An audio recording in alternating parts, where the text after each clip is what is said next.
And they're just getting this set up because they need it. Yeah, they have like a giant screen they're playing on, so they're just getting that all squared. Whew, it's gonna be a bold one.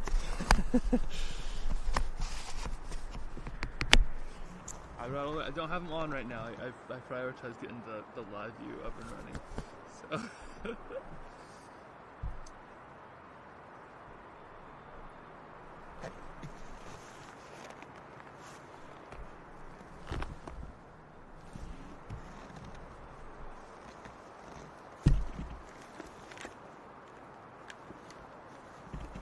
Oh yeah, no, I wasn't sure because I know sometimes like maybe it's on OBS, but YouTube is like got a minute delay. But probably maybe it's. I assume it's not in this case. I'm sure.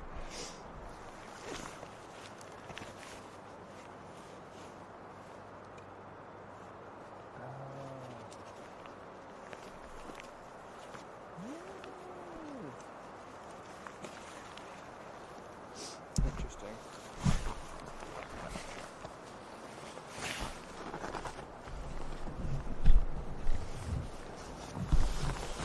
Huh.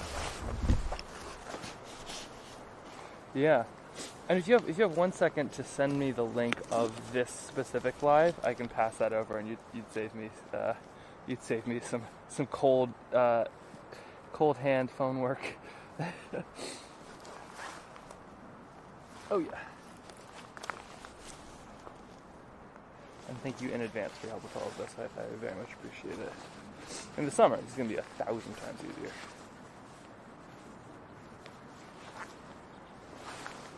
And yeah, easier and a whole lot more fun, I have no doubt. Got a check? Perfect, thank you. Okay, now I'm gonna bundle. Oh, they can definitely hear everything I'm saying. Well, once I send them the link, they probably don't have the link yet. Likely not.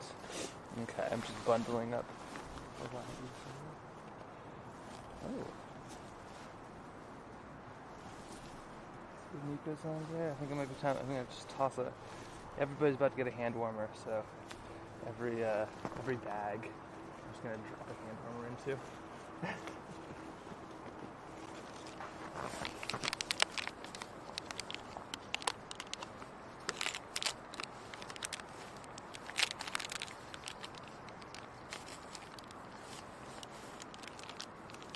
Okay.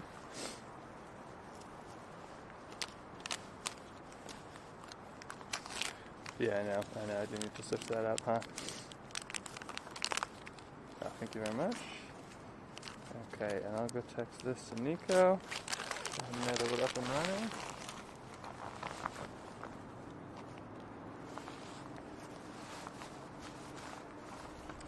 Right now? Oh yeah, negative 10 degree painting is what I'm doing. Painting at 10 below in Alaska. Technically 20 below Fahrenheit, Celsius. If we want to be fancy about it.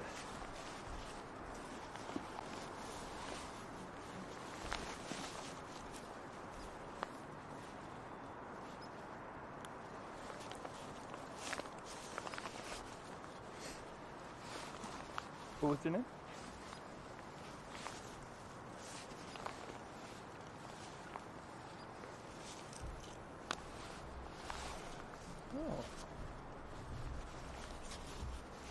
Oh, the Threshold podcast. Yes, Interesting.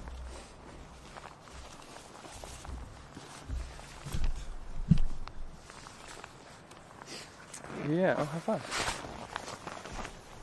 Alright, so now I need to quickly send Nico a text with this. See if we're up and running. Okay. You just sent this. I'm gonna copy. Send it to Nico. Yep, he has us.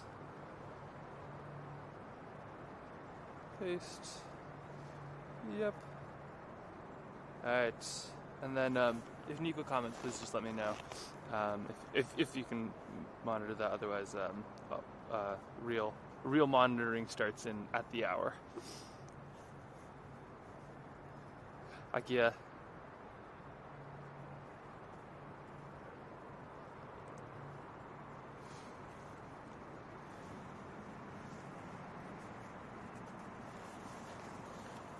Oh my gosh, this does sound like a really good interview. I'm so sorry these are happening at the same time. Okay. Alright. Hello everybody. I know, right? Okay, so here is, let me show you the situation here. We have, that looks pretty dark. Well, it is pretty dark. Alright, here we go. So we are right here next to this very cold river. And I'll be doing a painting today, just trying to get everything up and running and as functional as possible. It's going to be a race against camera gear, human freezing, and all the rest. So wish me luck.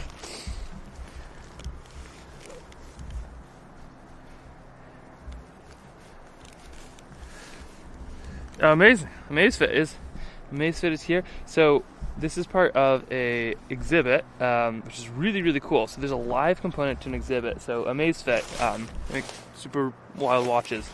They are putting on an exhibit in Germany right now, which is about to go live in the next, whatever it is, couple minutes. So that's hello to everybody there. But mostly they'll be live. They have journalists coming in the first hour, and then it opens to everybody. So we're part of a art exhibit in Frankfurt, Munich. Shoot, where are we? Which is just so cool to kind of be across the country, across the world like that.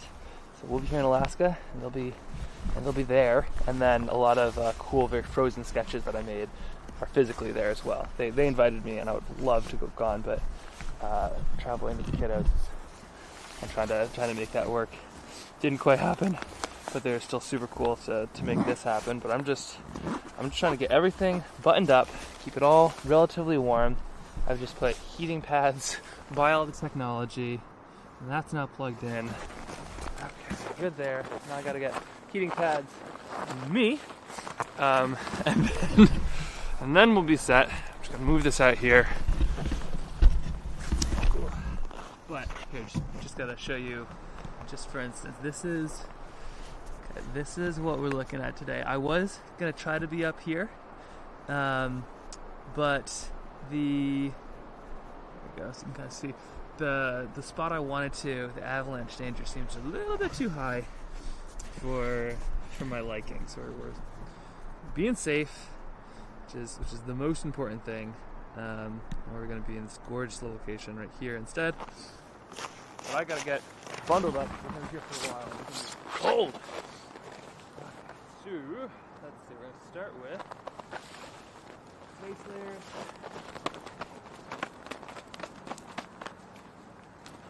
Oh boy, got a lot of dressing to do.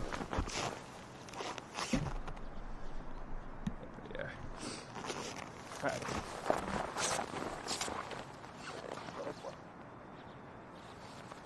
Okay. Step one, take off all the clothes. Step two, put them back on, but with more clothes.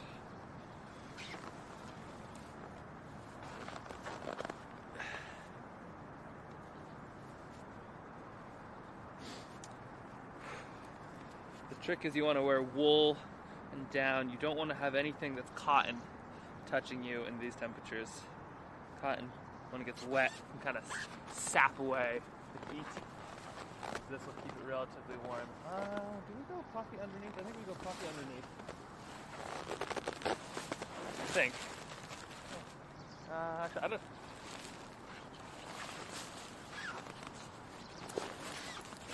This is a place I painted with everybody before.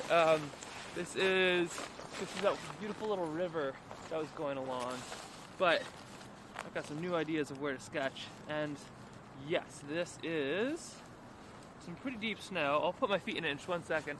You can kind of see there's a moose was just behind me. Must have been, I don't know, maybe a day, maybe an hour ago. But it's stomped around quite well. So we'll go take a look at that in one moment. Oh, I can feel it. I can feel it like, oh, it kind of bites on your cheeks a little bit. It's cold. It's negative, well, at least the house was negative 11, I think. Negative 11 Fahrenheit, so about negative 20 or something like that Celsius when I left. Ooh, and a little puffy. And yeah, it was feeling the cheeks. Hold on, let me just put this up and over.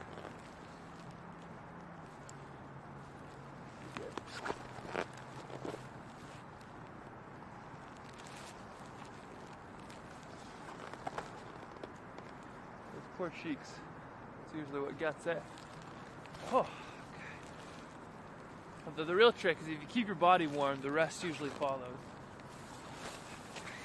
Put these on. We're doing all the layers. I don't always bother with the puffy pants, but today I'm bothered with the puffy pants. Let's just not put them on backwards this time. Yeah. Yeah. Hi, Alex.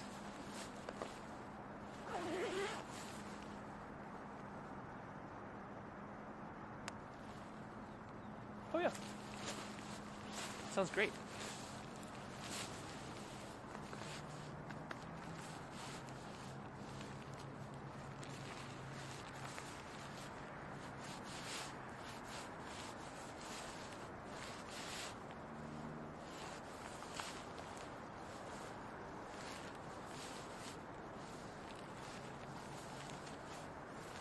Does he need that right now? Let's see. You said Axel? I can go ask. Okay. We're getting info passed right now.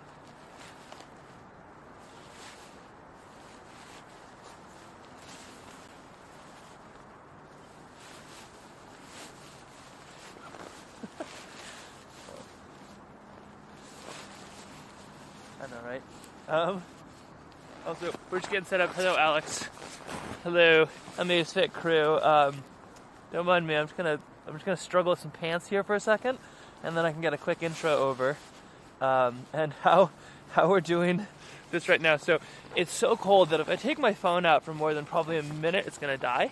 And so I have it in a beer koozie, which tends to work pretty well. But my producer Jen is on my ears right now, so she's relaying info from the chat. She's just in a headphone and sending it all the way from New York to Alaska to Germany. We have a real international thing going on. It's very cool. But let's see. Step one, put the pants on. I'm gonna do a bunch of jumping jacks just to stay warm here. Oh, burr, burr, burr. Can't even see anything. Okay. Alright. We are almost. Here's the only thing to really put here. I'm gonna just start by plopping some mittens on.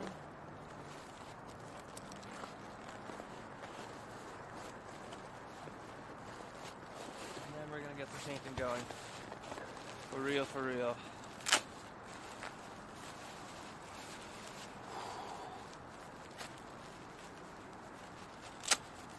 There we go. Covered and down. Or something. Or whatever fluffy stuff is in here. Okay. Oh boy. Burr, burr, burr. Real questions. Which will freeze first? Me? The camera? Just do some. Gotta get warm inside so it can actually hold the heat. Don't mind. I'm just gonna run down and then back just a little bit just to warm up here.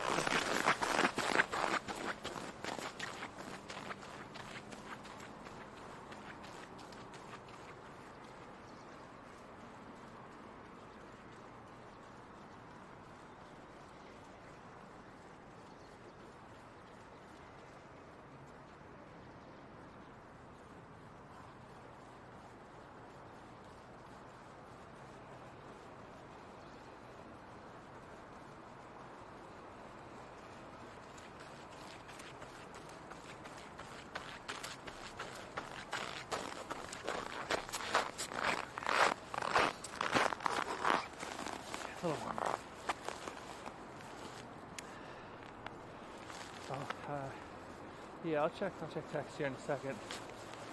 Whew. Well, I feel out of breath. I don't know if I'm fully warm yet, but it's key to be internally warm before, and you get your steps in. Okay. Oh, still some pretty cold fingers. I'm gonna do one more lap. I'll be right there.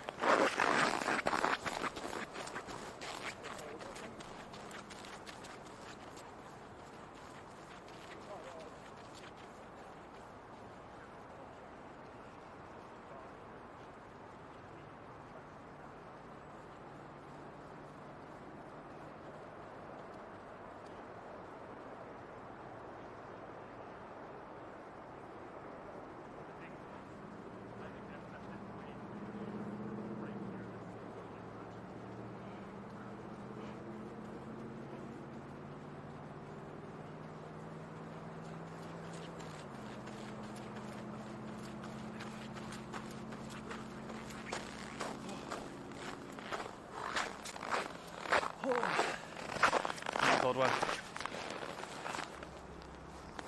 To be totally honest, I think it might be way colder here than at my house. We often get like inversions where the cold air sort of settle. But soon the sun should come up over these mountains. Not soon enough, but soon. All right, let's see. How are we doing? Check the messages. Toss a few hand warmers in the pockets. And then let's do a sketch. Amazing. Okay. There is, oh, this is so fun. Here, everybody, you want to see? Oh, sorry, this is just for the chat. I think the press is coming at some point, but here, this is, can you see? This is what we got going on in Germany.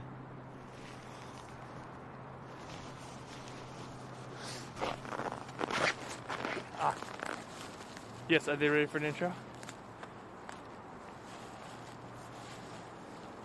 All right.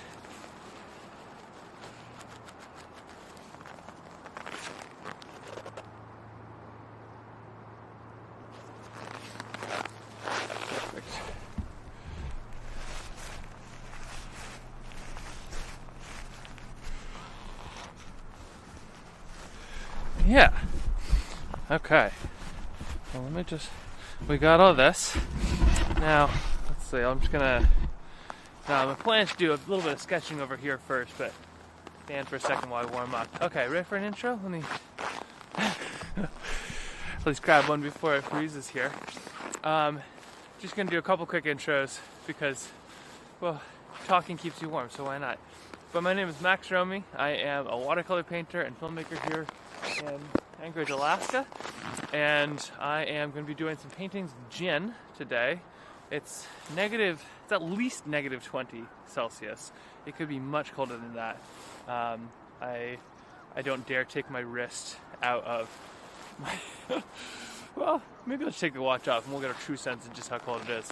But I'm here in Anchorage, Alaska, going to make a painting, and for me, painting and the titanium state of mind is all about being willing to make a sketch in places where it might not make sense to make a sketch, where you have to be, you have to like deal with some elements, you have to actually get out there, do the hard things, but it's worth it because in landscapes like this, I mean, you get so much by just sitting in a place. So often we just move through a place or take a quick photo and move on and keep on going, but by actually being in a place, hiking out here, I kick-sledded, and just seeing what you see, it's incredible just how much you can see when you let the world move around you. And that's what I'm going to be doing today. That's where all the sketches came from, and I can't wait to actually show you a little bit of that right now. So here we go. Let's move into a little bit of this. This is where I'm going to be sketching today. You can see quite a nice view. And let's go. I'm just gonna make my own little studio here. I'm gonna rearrange a little bit of this, and then I'll move the camera over and we'll make a sketch.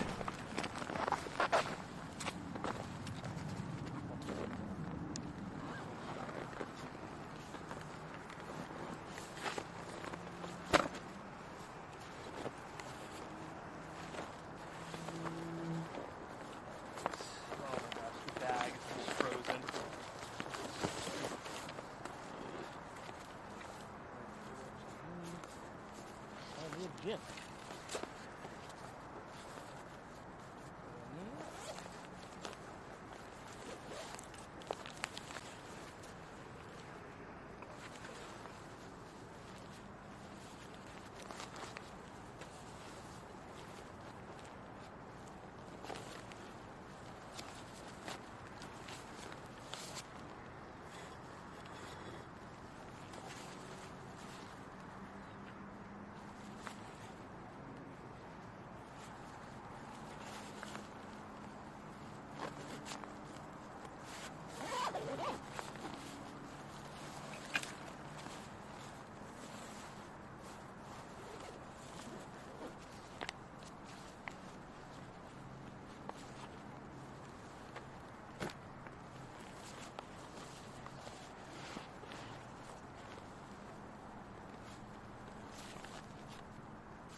You can like feel the stiffness of this bag. It's cold enough where things that were soft have now all kind of become brittle.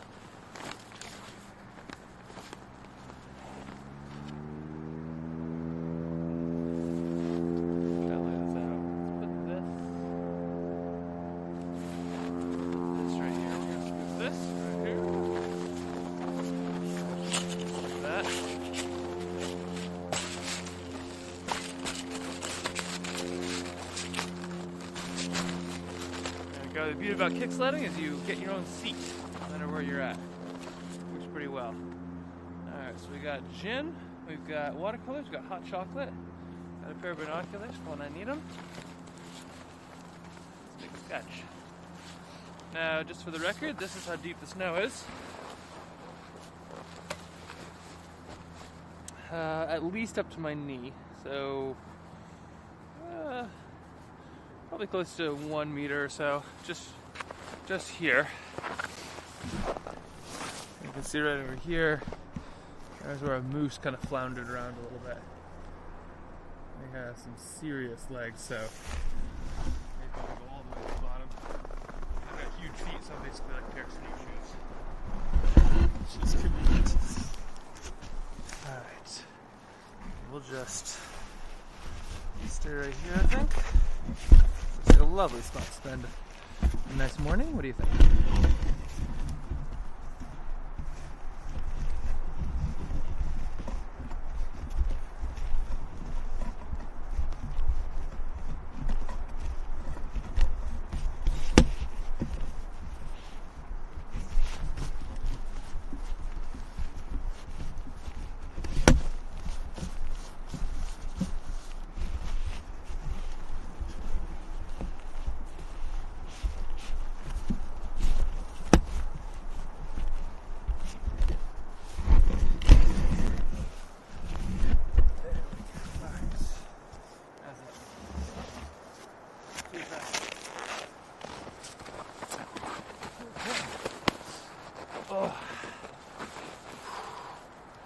Alright, let's check if there's any questions. I'll go quickly. Keep going.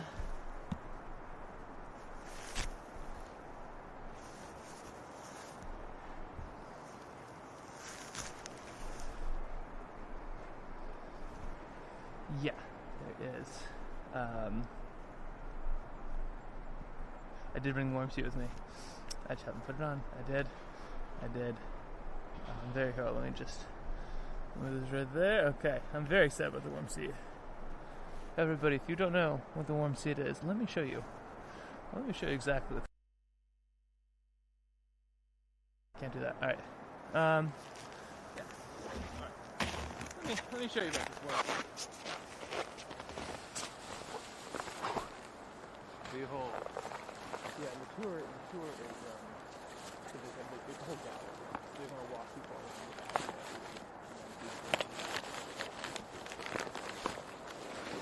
Okay. The warm seat.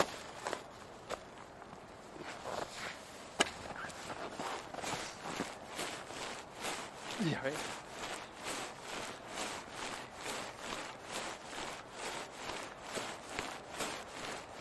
No comments or anything?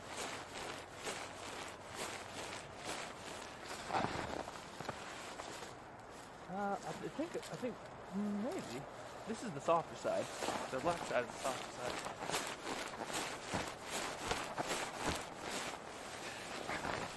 Yeah.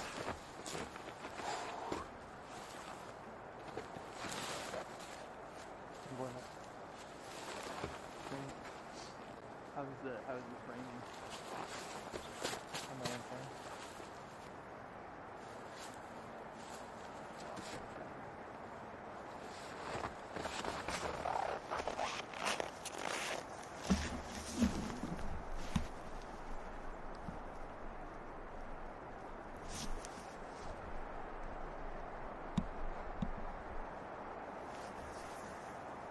Probably, huh? Okay, let me just scoot this. Pick this up. Scoot it over so you can see what's going on.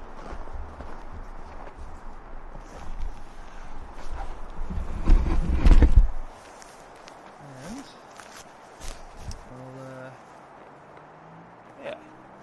Just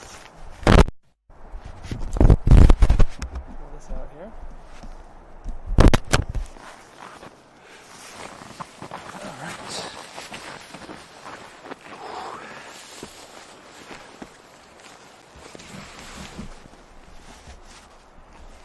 All right. There we go.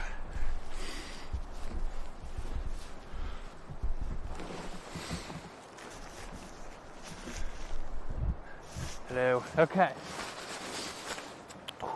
Now, the sun is going to start to come up soon, which is great. For so many reasons, we're going to start a little bit of this right here. Just a moment here, so let me let's see, I think I can just click this button here. Should make it a little bit brighter. There we go. Actually, I think if I click the other button.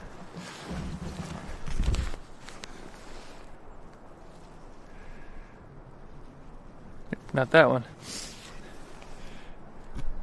Boy, with cold weather filming, you should just have like 2 buttons and that's it.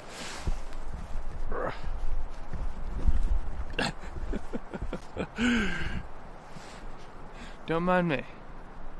Just figuring out how this stuff works. That's what the titanium state of mind is all about. Making it work in the cold, cold, cold weather of Alaska.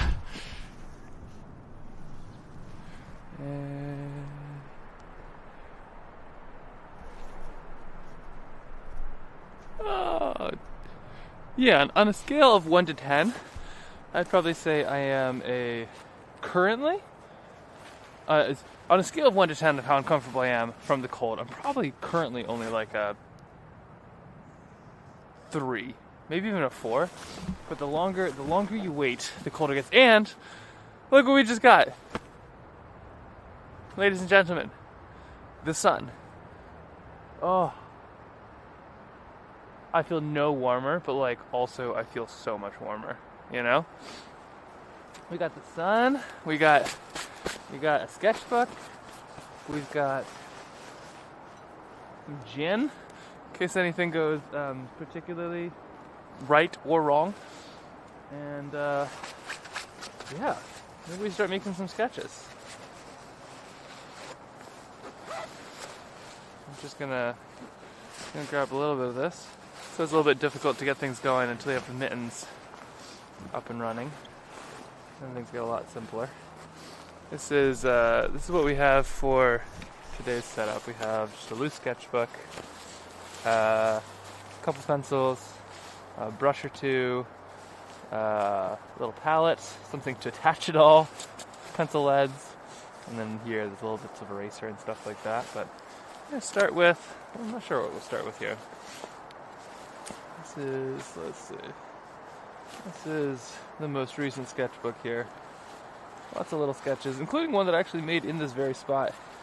My hope was originally to get way up here into these mountains, which you can't really see right now because it's so cold. But the avalanche danger, there's a huge dump of kind of powdery snow. And the one spot I was interested in going is is just not a great zone. So we're staying safe, but even just like sketching here in Alaska, in down lower, is still a fun challenge. So we're gonna be doing some of this today. Make a couple little sketches. Gosh, that sun is so bright, I can't even see the mountain. So what I might start with is, I don't know, some of these beautiful spots. I'm gonna look around too and see if there's any moose that I can see as well. This area usually has one or two moose kind of rambling through, but I think a lot of times they do sleep late and don't really come up until the sun is up as well. Which, I mean, can you blame them? If you had to live outside in these conditions, oftentimes you will have a moose walk through. So we'll keep our eyes out for those. And if you see one, please let me know, because I don't always see them. They are very, very, very quiet for an animal that is the size of a car.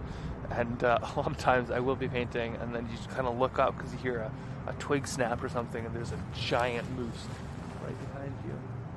We'll hopefully be avoiding that. Okay. Now the first and sometimes the hardest part of making a sketch is just picking what to sketch, because everywhere I'm looking is gorgeous. Let me jump off the seat so I can kind of show you some stuff. Now that we have sun. Just down right there. Now that we have some sun, we have a lot of choices. So here, just darker here. So way up here, you can kind of see this is the Front Range. This is gorgeous. It's so bright right now I can't even really see much of it. But these mountains just get prettier and prettier. We also have this really beautiful, this river right here. It's our stream, that's what we call it. And it's kind of moving forward, but as the sun begins to hit, even though that water is probably just barely above freezing, it is making these beautiful, absolutely beautiful little kind of rivulets along the edge. There's just no steam coming up. That can be kind of what I'm going to sketch as well. Honestly, this whole scene is pretty gorgeous. So perhaps this is the angle right here, right? Something like this. I think that could be a good thing to give a shot. I want to try that. Try something like that. But even just I love even just these little moments here where the moose stomped all around. You hear the birds. So we'll be sketching some of that here, I think, right now. Let's give that a try. Alright.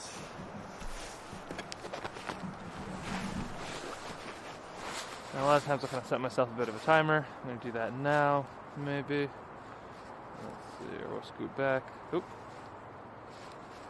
Let's see, I think I've got a message. Let me go check that. It does help to have a watch that can check this stuff, because my phone will die so fast. Okay.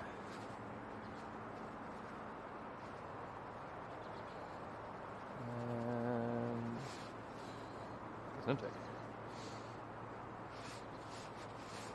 Oh. Never. Oh, perfect. Thank you. Okay. Oh my gosh, this is gorgeous. Okay, let's see if there are any questions, and then let's get to painting. The other trick too is for touchscreens. If you don't have a watch, you can always use your nose. That's fun. Oh, cool. I'm getting the tour here.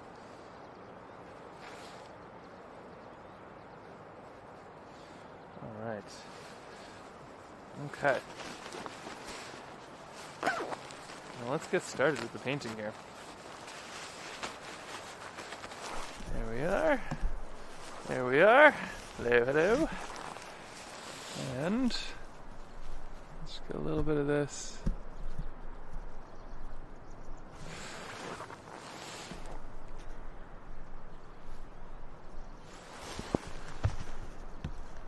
All right. Nice and cold.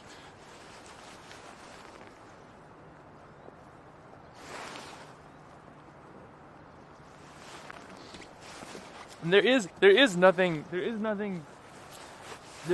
wrong with finding this stuff too cold.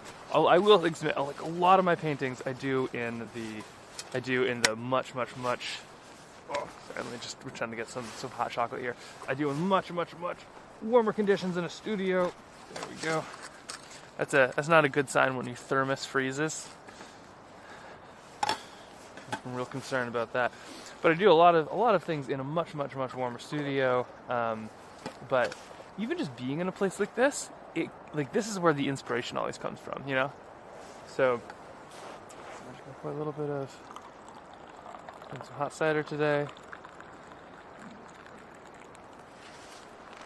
Tea is lovely, just for painting in general and things like that. But from a keeping your body warm standpoint, this is one of the best ways to warm yourself up.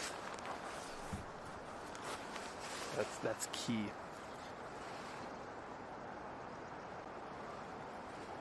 Ooh, still hot. The problem though is you can't paint with this, because if you try even like boiling water, if you try to paint, then it would stay boiling just for a second, it'd be liquid, but then the second it gets on that nice thin sheet of paper, it's gonna freeze. So a lot of times, the only real trick is to use something like gin, or isopropyl alcohol, or something like that, just because that will not freeze. Its freezing point is, I think, -20, -30 Fahrenheit, which is close to -20, -30 Celsius. So that's the only way to be able to watercolor in places like this. But pencils will work at almost any temperature. Pen, not always. So you can always use those just to get the idea down, which is probably what I'll do here in just a moment. You know what, the nice thing is I don't have to wait very long for this to cool down. But boy, look at that steam. Isn't that gorgeous? Everything feels cinematic in Alaska in the winter. Too bad. It just hurts to be out here. Right, let's start with a little sketch here. So I'm going to get my sketchbook up and running. Let's see. Painting in some pretty enormous mittens today, but that's kind of par for the course usually. I'm going to start with, I don't know if I want to do the big painting right now. We could do the big painting right now. Do some little sketches. We're going to start with a few little sketches, and then I'll bust out the big one. I'll do some big ones. Perfect. That sounds great. Alright, we got a little bit. That's not the one.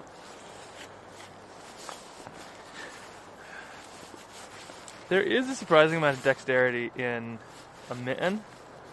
You know, there's you could use gloves, but the problem with gloves is your fingers kind of get, they lose touch with each other. And I feel like mittens are where it's at. I've got two mittens, technically one under here as well, but that's all it really does to hold it. Oh, we're getting raided. Well, shoot. All right, let me explain what's going on here. Hello, my name is Max. I am a filmmaker and watercolor painter here in Alaska, and we are doing a very cold weather painting. It's probably -10 at least. And also, thank you for the raid here. We're trying to. Comments are very hard to look at when. Yeah, you're catching me right in the middle of starting painting here. Oh, is it Maya? Oh dear. Okay. Well. Sorry. Brain freeze, not just actual freeze. Anyway, here in Alaska, we're gonna make a very cold weather painting. It's I think -10 right now, so we're gonna see which freezes first. You know, me or the artwork or the camera. But we're using gin instead of water, just because that won't freeze. And we're gonna try to paint this. I mean, look at that. Isn't that crazy? I'm currently sitting on a kick sled that I came here on, and we were just going over the supplies.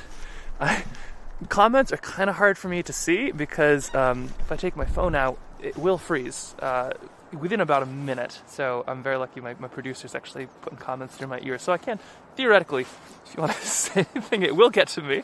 But yeah, it's ridiculous. So we're gonna make an attempt at making a sketch of this, and then we'll see. But we're also live in a gallery in Germany for a really cool art exhibition with Amazfit. They make these really cool watches that can actually handle temperatures like this, and so we're really kind of going all over the world here. All right, but let's begin. So step one, sketch the landscape. This is usually easier. Sorry, I'm literally on a kick sled. Like this is like a kick sled. This is the kick sled. It's like a dog. It's like a scooter. It's like a shopping cart with skis, maybe, or a I don't know what you say. It's like a dog sled with no dogs. But they're great because you can kind of put all your gear on them and just like zip around. Okay, so we're gonna make a quick sketch. I mean, it's so hard to know even like where to start with this stuff because it is gorgeous. I mean, this landscape is stupid pretty.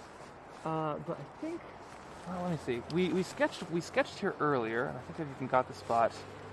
But it's the beauty of Alaska. It's like every time you go back to somewhere, it's just like a whole different landscape. Oh yeah, here we go. So this is what we sketched last time with the Stellar J. As you can see, that is basically right there. So I might kind of zoom in a little bit this time and see about sketching just a little bit closer.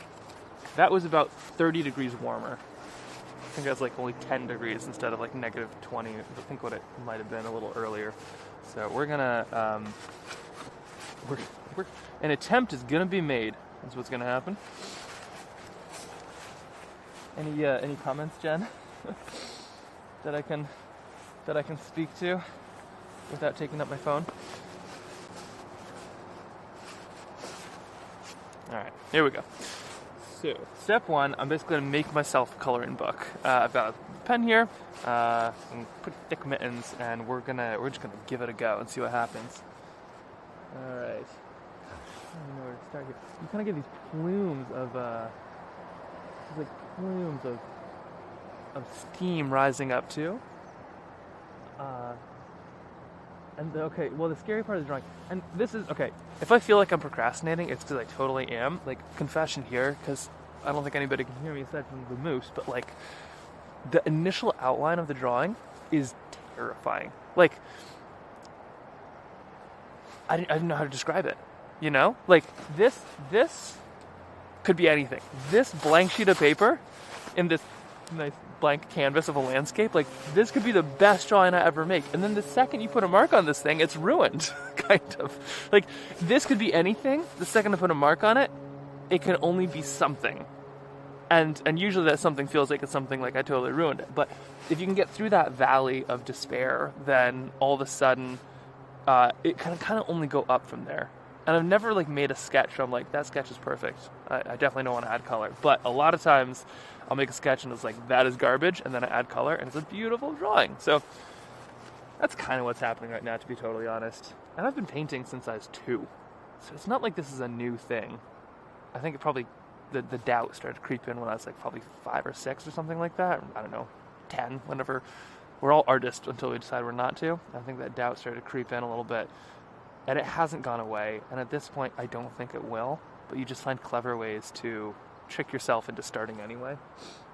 One of which is live streaming. Nothing like an audience to kind of push you into being creative.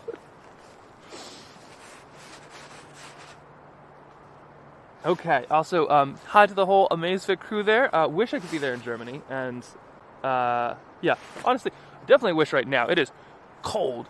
But it is so fun to be able to be part of this, especially from afar, and to be able to kind of show the art that like a watch that can actually go into these conditions brings me.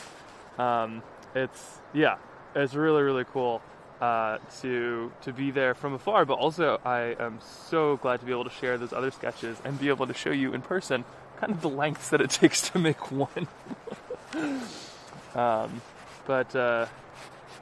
Oh gosh, let's get to test my German here. Anyway, anybody in Germany has better English than I do. But yeah, like, I can't wait to hear. And if you have any comments too, toss them in the chat. I am way excited to share part of the process. It often feels kind of normal at this point, but if you have any questions, definitely let me know. Okay, I'm using kind of a color pencil right now, just to kind of get some initial lines here. And I put I don't know why I'm doing it so big. I put a kind of box around. That's often how it starts. You start kind of big box. And I might, you know what, I'm going to set a quick timer. We're going to do this in the next 5 minutes. I'm going to have a sketch. That's something I often do. Gotta limit yourself to actually do well. The first half of the sketch is to make it, the second half is to ruin it. So here we go. Let me just tilt that down so you can kind of see. Proof. I'll zoom in a little bit here. Not that my lap is the most scenic thing here, but you get it. Okay, and let's go. We're just gonna run through this. We're gonna do a bit of a speed run directly through, and these mountains are just something else. So I think I'm basically gonna get kind of a zoomed in version. Oh my gosh, I kind of almost have to kind of block the view here to actually see them. But I'll do this here. The sun is just coming right at me. You know what? That's not going to be very interesting to see. Okay. Thank you, Jen. Good encouragement from the ears. All right. You know what? I'm not going to let you see the painting because I'm feeling too nervous about it. You can watch the anxiety on my face instead. All right. What am I seeing? I'm seeing that. It's kind of interesting here. When I kind of cover the sun, you can't even see it really. But like the sun is just so bright, but you have these amazing little... Oh, what on earth is that actually? It's like a little chimney of steam coming out of one of these little stacks of snow. With the sun coming over the mountains. Okay, so we have these really gorgeous mountains. Let's see they go down. We got this one going up. A little V notch right there. And it goes down. Okay, so we got a couple of these little mountains. Just adding a little bit of texture. Kind of give myself some guidance of where to take this sketch a little bit later. That's really all I need. You're just making yourself your own coloring book. That's all it is. And we've got these lovely trees kind of moving their way up. Let's see, something like this. And we kind of stuck right there. And there's this steam that's rising behind them, and that's what I'm going to kind of try to capture here, is this like lovely it's like cold foam, but steam, you know. It looks like steam, but like that is only because the water, which is more freezing than you or I can imagine, but is technically warmer than the outside air. So that's the steam, and then get some of that.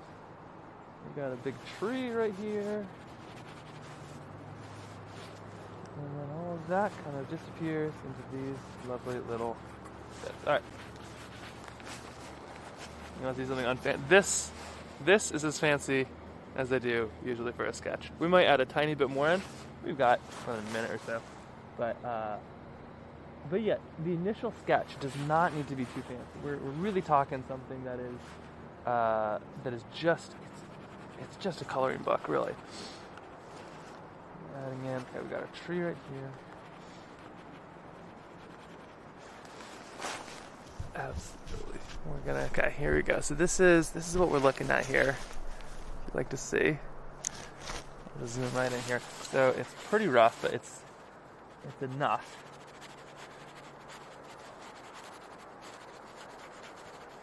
And it's this cold, sometimes you got to put a little bit more detail because you're not going to be able to get that with a gin. And then these poor little trees, just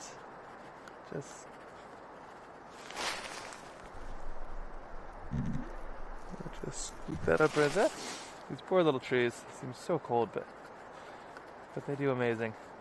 In fact, this is where the happy little trees come from. Bob Ross was stationed in Alaska, and that's where he saw these trees that inspired the happy little trees. Fun fact.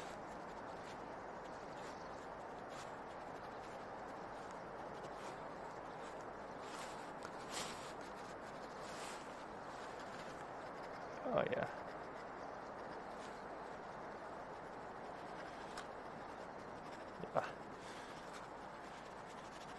Okay, so we're just adding some little details. Here are these trees. You can kind of see my little tree outline earlier. It's actually too bright to even look at here. But behind them, you get this steam. And what's so nice about sketching in the outdoors versus like taking a photo or something is I can paint what I see, not just what I can paint what I feel, not just what I see. So a lot of times the the landscape is so much more beautiful than anything we could really capture with a camera. I mean, it just feels more colorful, it feels more bright, because you are being impacted by that. It's not just, its beauty is in the eye of the beholder, but it's also in the mind and the brain and the heart. And so that's kind of what we can do in a way with sketches that you can never do with a photograph. And why it's always worth kind of trying it out. You know, a photograph would be a whole lot easier. I'd be home and warm if we were taking a photo by now. But I'm not, and it isn't. So instead, we're going to be doing some of this. I'm just seeing just any more little bits. And we're going to kind of capture that steam rising, because that is so beautiful, but I don't think I can really capture that on anything else. Alright, so that should be just about enough, and I think we're going to leave that there, and I think now is time for the fun part. Now is when we add some color and some liquid. And liquid is kind of a hot commodity in a landscape like this. So let's just pull out a brush. There we go, a little tiny travel brush. Still got dexterity in the mittens, just enough. I'll leave this all on the lap and grab a little bit of this. Oh yeah, sorry, I should have. It's fun to share this stuff. It gets nerve-wracking. Here's some of the paints I'm using. I'm gonna pan up here in 1 second, by the way, and it's gonna get a lot brighter. So prepare yourself. And then I'm gonna grab a little clip too. These, I never knew what these were for. I figured you'd always use a paper clip. Turns out these are amazing for sketching because they hold your palette if you want them to. You can always clip in your palette. Although this is a big painting, so maybe I won't clip this into my palette. Let me see. Usually what I do is I kind of clip this sort of right here. But that kind of takes away a lot of the subject. So we'll just put it on my pants. I think my pants are waterproof, I hope. And now we just need to add some gin, and then we're going to be good to go here in just a second. Oh, speaking of warm things, I think the tea should be just about cold enough. It hasn't frozen yet, at least, so that's a good sign.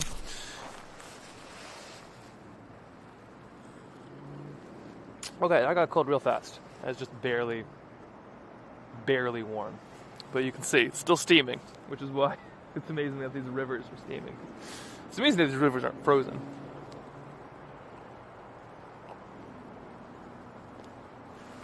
Alright, liquid's in. The artist, now liquid's on the art. I'll be using some gin today. This is Anchorage Distillery. They literally just give me gin to paint with, which is pretty amazing. But it's made in Alaska, so it's kind of fun. It's good for drinking too. But okay, so this right here is a mixture of half gin and half water. Which normally, oh my gosh, frozen to the edge. That's a good sign. Which normally would be fine. Half gin, half water. Gin freezes at negative, I think it's negative 17 or something like that. And water freezes at 32. So if you go half and half, then you have something that'll freeze at about 10 degrees. This is so cold that I think I'm going to have to go almost 2/3 gin or something like that.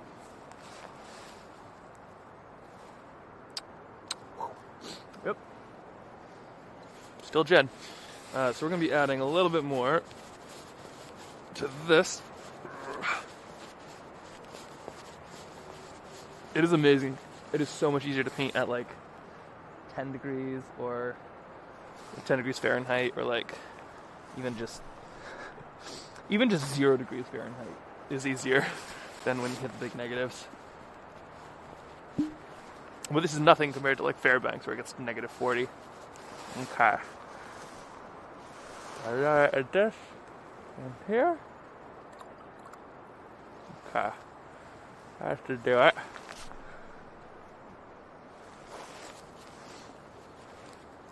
And theoretically, it'll start warming up here at some point, sort of.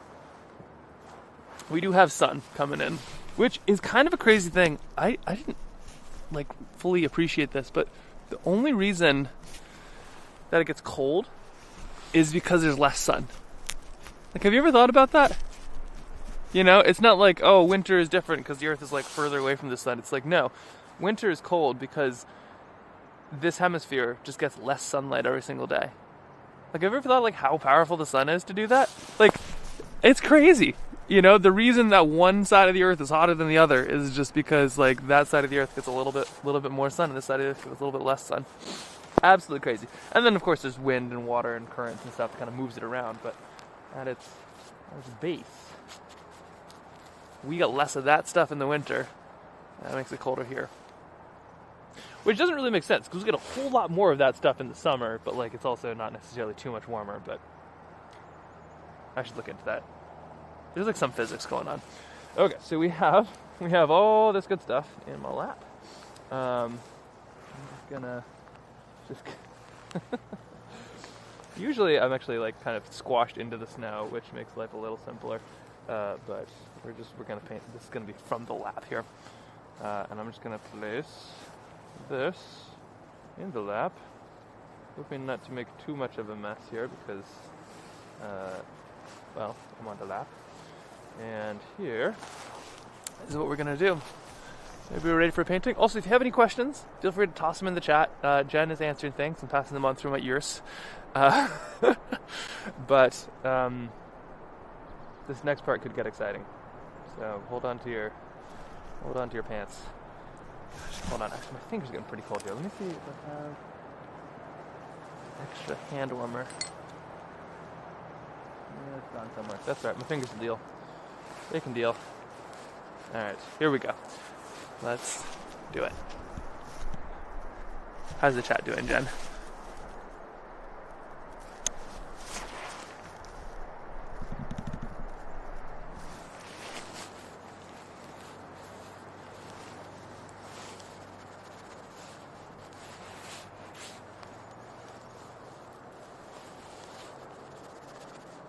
Oh, bullnose clips, is that good?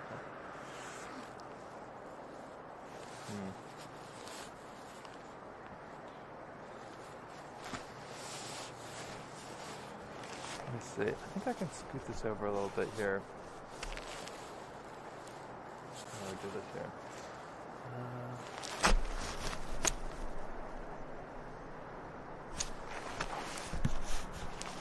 So here, we're just getting this all squared away.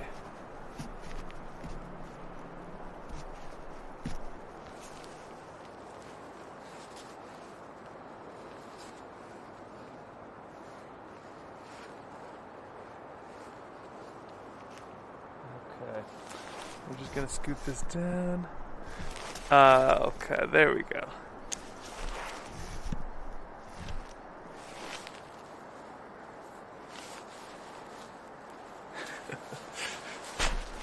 Sorry, don't mind me.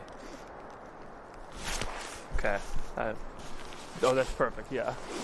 Okay, so I'm just trying to figure out a way. There's like the shadows are so extreme because the sun is so low. It's like I'm trying to figure out how I can actually show you this without it kind of overexposing here.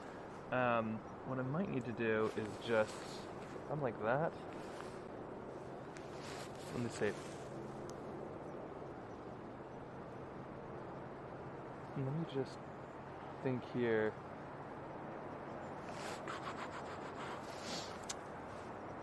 What I'm gonna do is I'm gonna scoot myself back. Okay, I'm gonna scoot myself back. This right here is gonna get to go low. Go low, low, low, low. Whoop. And then I'm gonna put this, we've got a bit of a delay there, so you're, okay, and then this gets to live here, and then this, right here,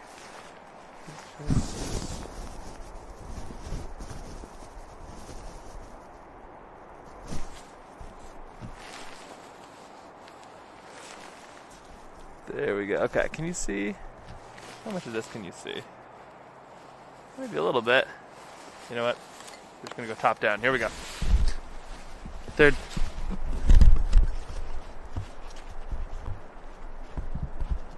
time is a charm. Or fourth time. Or fifth time. Sometimes the seventh time is a real charm.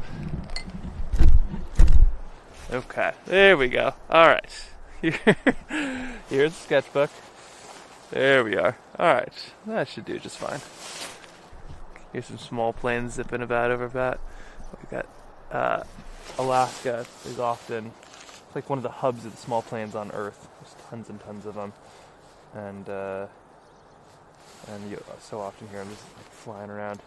Okay, and I'm going to place this here, and I'm going to clip this on, just so we can have a little bit more space. There we go. Does that work? Sort of. Yeah, I'll give that a go. All right. Okay. And scoot that up there. Now let's make some painting with the gin. So I'm going to start with the sky. It appears my brush is frozen though. There we go. Okay, we're in good shape now. And let's go start with the sky here. How's this angle here? Sky is going to be one of the hardest things. We need it to dry for the longest. There we are. Just zoom in here so you can actually see it. So we need to dry for the longest. And so what I'm going to do is scoot that there. Trial and error. Mostly error. The trial's fun too. Alright, I'm just going to be adding a little bit of some of these colors just to kind of get a bit of something on there so they can start to kind of soften up a little bit. Watercolor, I put these tubes basically in the pans and then they warm up there with a little bit of water. So we're just going to put a little bit of gin on each of them basically. Let them start doing their work. There we are. Now, the sun is ridiculously bright, but that is sort of the first thing. Normally I'd be really, really loose and wet with all this stuff, but with how much just freezing we're about to experience, that doesn't always work too well. So, there goes the first drop of something. So here we go. This is a little bit right here coming off. Oh my gosh, that smell of gin is so strong. So we're just going to kind of add all this right here. And there's a real chance what happens is this freezes and then unfreezes. But can you see how viscous this is? You see that texture? It's just like, it's just pushing around. Oh dear, it might have already started to freeze. It's just pushing around some of that color just a little bit.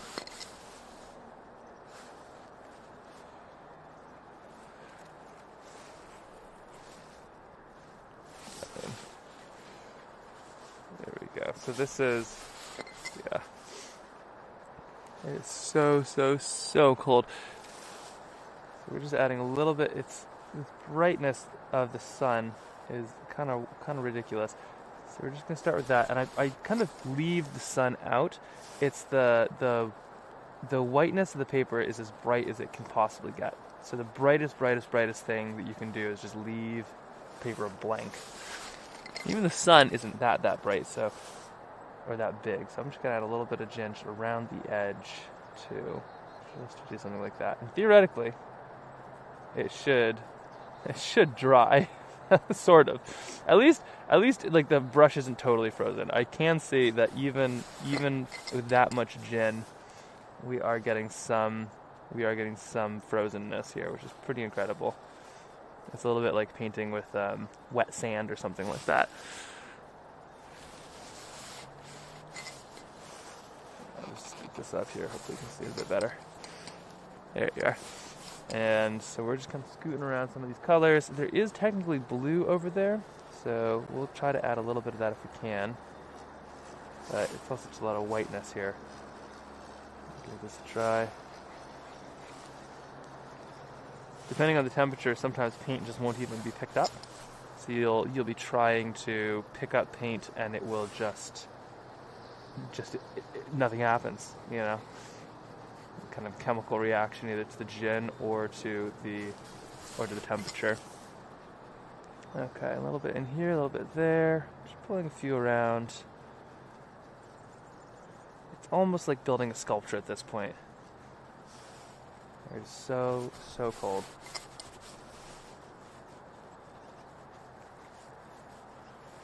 There we are. These big paintings are a bit of a Hail Mary a lot of times, because usually you want to use less, basically as little paint as you can in these temperatures, just because there's the less paint there is, the less chance there is for something to freeze or unfreeze or kind of connect or move. But this is going to be, I mean, there's this beautiful, just the way that this mist is coming up. It's too good not to try. So we're going to give it a go.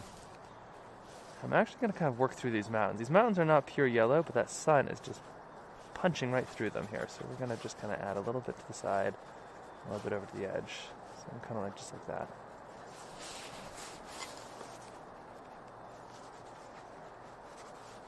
There we go. I'm definitely using some warm weather techniques for some cold weather painting, but you got to start somewhere. And we have more pages in case things freeze too much. And the nicest thing about it too is I get to spend all this time just looking at this gorgeous landscape and just kind of committing this place to memory. And for me, the amount of times that I've sketched versus taking a photo is so, like, I've taken so many photos and I made so few sketches compared to it, but I remember every single sketch. Every single sketch I make, I remember exactly where I was, what I was thinking, because you spend more time looking. I mean, maybe not. If you're Ansel Adams, maybe you're really spending some time, some real time looking at your sketch. But the old school photographers who'd get one photo, per week, they might spend some time. But from a sketching perspective, I don't know if anything else does as good a job as sketching and being able to kind of see something. So I'm painting this mist kind of coming up right now, coming up from that river, sort of right behind these trees.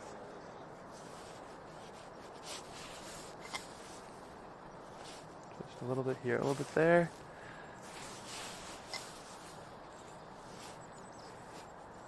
There we are, just a touch. Just trying to get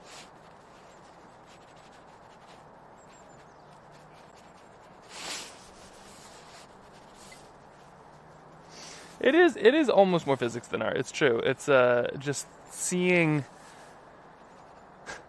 if it's possible to make a mark in these kind of conditions. It's a fun experiment, But it's also it's an excuse to spend some time with these places. It is really what it is for me. Is like scientists do experiments because they're curious, but also they like the thing that they want to do the experiment about. They find it interesting, and it's kind of art is wonderful and beautiful, but it's also this amazing excuse just to, what else would have gotten me out here and just sat right here. And I think a lot of people need it. Some people it's running, some people it's sketching, some people it's ice fishing, some people it's mountain biking or paragliding. It's fun, but it's also this excuse to do this thing that you might have a hard time otherwise. It's a clever way to kind of get yourself out there. And for me, I don't know if it's the art that gets me out or the desire to do something like this, and then art is the thing that helps me do that. But I just love every piece of it, Aside from how cold my hands are, like, I am very, very, very cold right now. I'm gonna have to do something about my thumbs here, because when these things warm up, I'm gonna turn off the sound. There might be some words uttered that ought not be on a stream. Okay. But it's fun. We are painting a stream on a stream right here. I do think I might have painted the hardest thing to paint on the worst conditions in one of the most beautiful places, so I'm regretting some of this for sure. Let's do it really quick. And if I am. Ooh.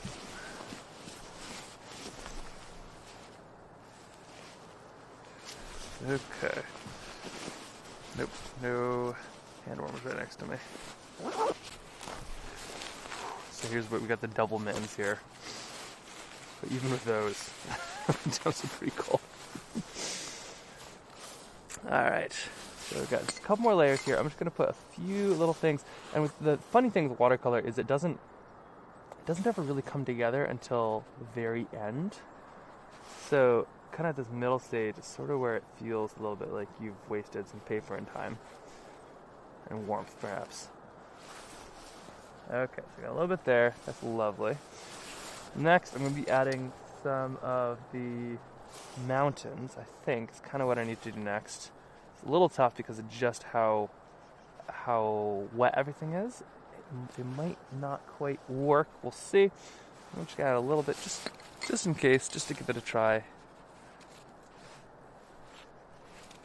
We're trying. That blue is not coming up, so we're kind of using some purples and some blues. We're just kind of seeing what comes up in this temperature.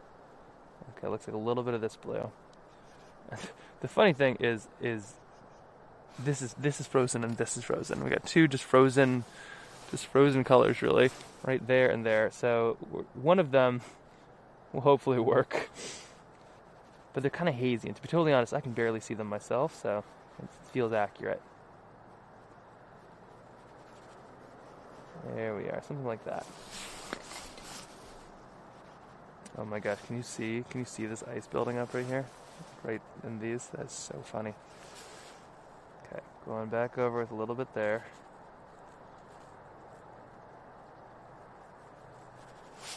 Here we are. It might only look this way for a brief moment until it inevitably warms up and all melts together, but that's okay. Even a sketch that's beautiful just for a second, still gorgeous. Alright, now we're scooting over to this one. We're getting darker and darker as we move further away from that sun.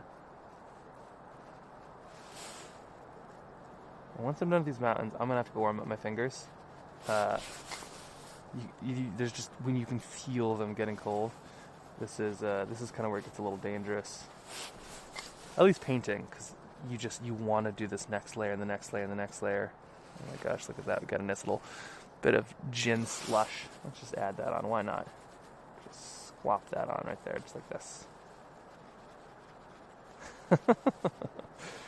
And then down here we have these kind of yellow bits where the steam is rising, and that's what I'll be kind of painting on those. If anything ever just doesn't work out from a cold weather painting side, that's when you can go back and kind of remake it. And that's sort of the beauty, is if it doesn't work, at least you spent all that time looking and soaking it up and seeing.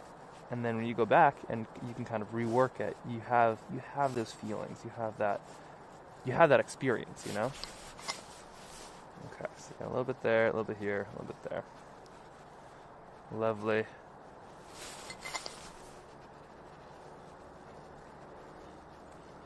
Now let's go and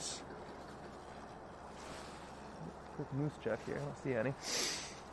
Let's go and add a little bit more. Actually, no, I really should go warm my fingers. It's almost like you're painting kind of fire with this steam, but we'll leave a little bit of that here. Okay.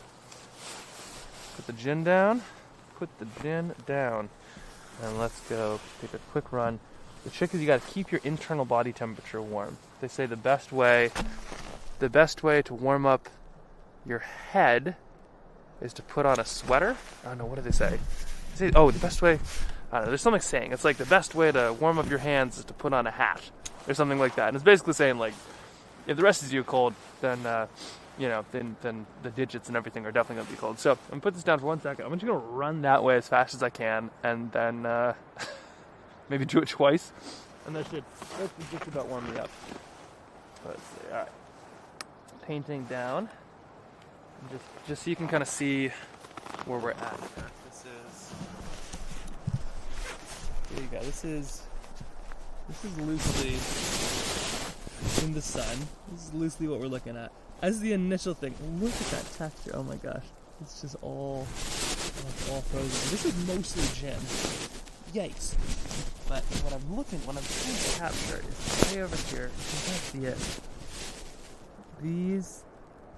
The little bits of steam just rolling off. Maybe if I do this, there you go. Let's see if I can kind of cut some of that.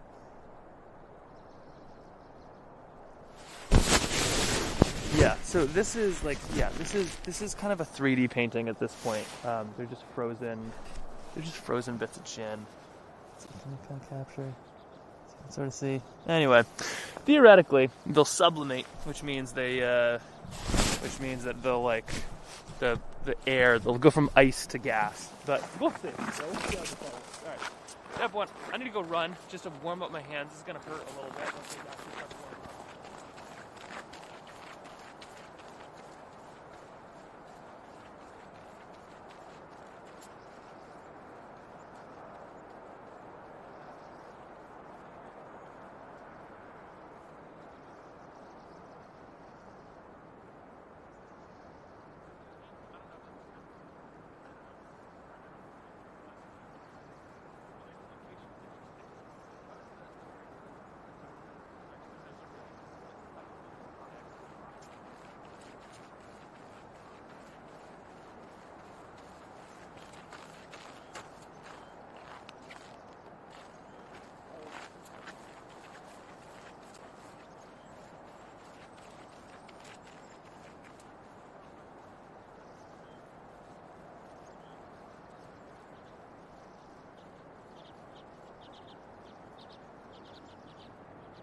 Okay.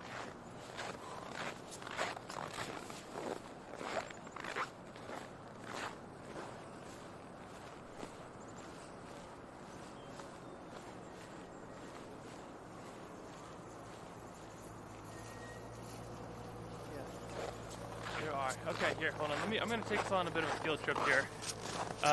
So, just for context, I don't feel too cold necessarily, but my fingers were numb and they're just now getting heat back into them. So my body temperature is getting higher, which means it's sending more blood to my fingers. And they're just now getting heat into like the tips. And oh my gosh, it hurts so bad. It's like putting your fingers into a door that's slowly closing. But that's good because that means that they're heating up. If they're numb, it's only going to get worse. But oh my gosh. Ouch, ouch, ouch. So, let me take us on a little trip here. So here is these cool little mountains. So these little things do form because of the plants. So all this, there's like plants under all of these. So in the summer, these are all bushes. This is actually a really cool kind of swampy area. But we're standing about maybe 3 feet, 4 feet up on everything. And here, you can kind of see this. Look at these cool little spots. So this is some of my favorite stuff. Is this like, look at these cool little almost canyons of snow just zipping down. Oh, it's so beautiful. This is the kind of stuff I probably should capture as well. But you just can you see how much snow there is? I mean, it's just one little stream that's just slightly above freezing, kind of cutting through all of it, and that mist is just boiling up. But there's these beautiful like little frost structures a lot of times, and then this tiny little path just kind of working its way back over there toward the mountains. So we'll keep on trying to give it a shot here. Sometimes the best thing is just to pick one color because that's all you'll be able to do. But it's so like the problem is that it's all just so beautiful. Like you want to do it justice, and I think sometimes that means that I try to capture a little bit too much. The mountains are the same way too. My original plan was to be way up there right now, but the avalanche danger was just a little too high for where I wanted to go, and that's not worth the risk. It's beautiful, but it'll be beautiful when it's also safe as well. Okay, it's just me trying to throw some blood back in my fingers. Now let's go back and try to get one of these sketches. I think. Scoot on back here. Still no moose, at least that I can see. Sometimes they kind of walk through the frame. But let's see how that goes. Alright, just gonna sit this right back down here. And as you can see, I'm in a little situation here. Oh boy. Look how frozen that is. That is just something else. Well, we're gonna keep on trying. What I might do is here. Why don't I, there's some good light right there. Why don't I see if I can, no! Oh, brush down. If I put this right here, you can still see that pretty well. Why don't I do this? I'll just kneel on this. If I can find that brush again. Right here. There we are. Let's try painting from here. Oh my gosh, look at the snow that came up from my jar. Just a little bit. There we go. It has its own cup holder now. It's perfect. Alright. A little bit of paint, a little bit of gin. Let's give this a try. Okay, so if I can, I'm going to add this next layer, and this is all these trees that are just these layers and layers of trees. Oh, there's a bit of that. Oh my gosh, geez, the texture is just wild. So with that, I'm going to try to grab some of these darker colors just to see if I can. Maybe adding just a little bit up to the top. Here we go. Some of these trees that are just kind of working their way up. Really, you kind of only see the tops of them because that steam that mist, or whatever you call it, that was wafting up was just slightly obscuring all of it. So we're just going to add a bunch of these little trees right here, and then use a little bit of gin to kind of make them a little bit lower, just like this. There we go.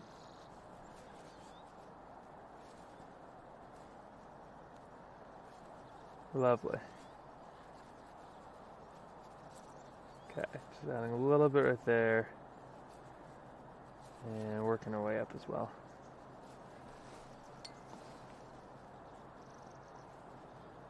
I might have picked a day that was too cold to be able to really do much of anything, but that's kind of how it works, you know? Alright, a little bit there, and then they kind of float down, and then you have this steam kind of wafting up. So I'll just leave that mostly there. There we go. So do something kind of like this. I'll add a little bit more on this side as well.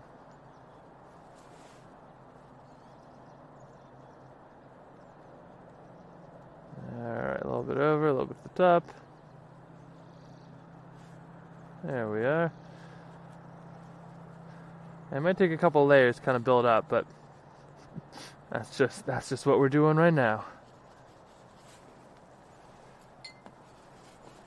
And we're going to work kind of light to dark. It's sort of how watercolors work. In this case, we might not get the opportunity for too many layers, but we're going to give it a try. We do have some of these big trees kind of there in the background.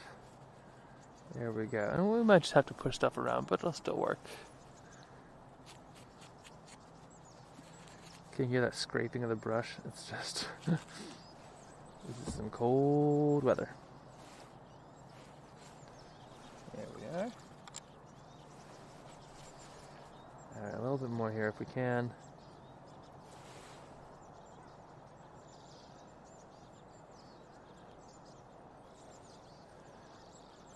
And then these trees are going to be kind of the main focus. I have enough warm stuff. I should be able to do a couple sketches. We'll give this one a real good try here first. Okay, a little bit right there. Okay. I'm leaving enough of that kind of mist to be able to move up.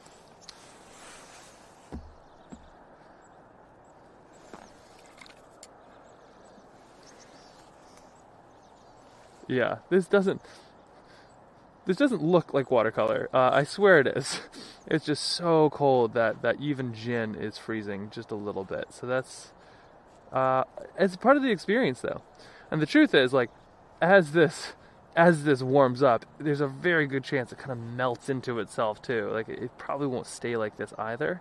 So it could change, but you're kind of just locking in part of the process. That's what's so cool about it. And why it's so cool to actually make art out in places like this is the landscape and the conditions are going to have an impact on what I'm actually making right now, which is just kind of wild when you think about it. Yeah, look here, let me zoom in so you can actually kind of see some of this. Isn't that just wild? I mean, look at that texture. It's just it's so strange to have to have things react like this, but there we have it. A little bit to the tops, if I can. Unfortunately, everything is pretty cold. So when I kind of scrape at some of this, it's almost like painting with acrylic. A lot of the paintings that I have in the exhibit are much warmer. You know, we're talking 10 degrees Fahrenheit instead of in the negatives, or at least the negative double digits.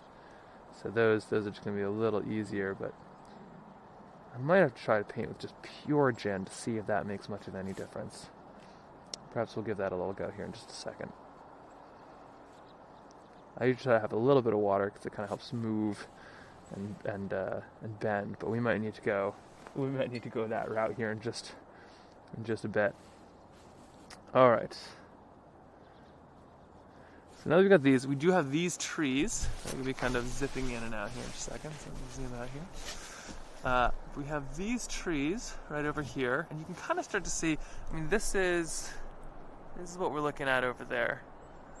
When the sun is just a little bit lower, and that's kind of the moment that I'm trying to capture. So it's a start.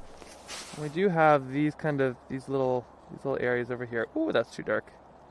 So I can add a few of those in right now. Watercolor always dries lighter, if it dries at all.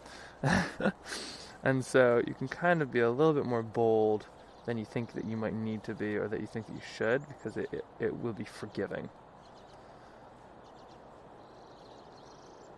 There we go. Okay.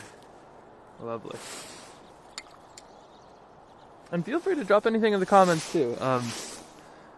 We are monitoring, we are checking those, so whether you're in Germany or the Netherlands or just streaming from home, this is very much happening in progress right now, as you can tell by just how off the rails this has already gone. Okay, a little bit there, a little bit there. Here's your little hummocks. Oh, we got a snowbank coming up. There we go. Morning. Morning.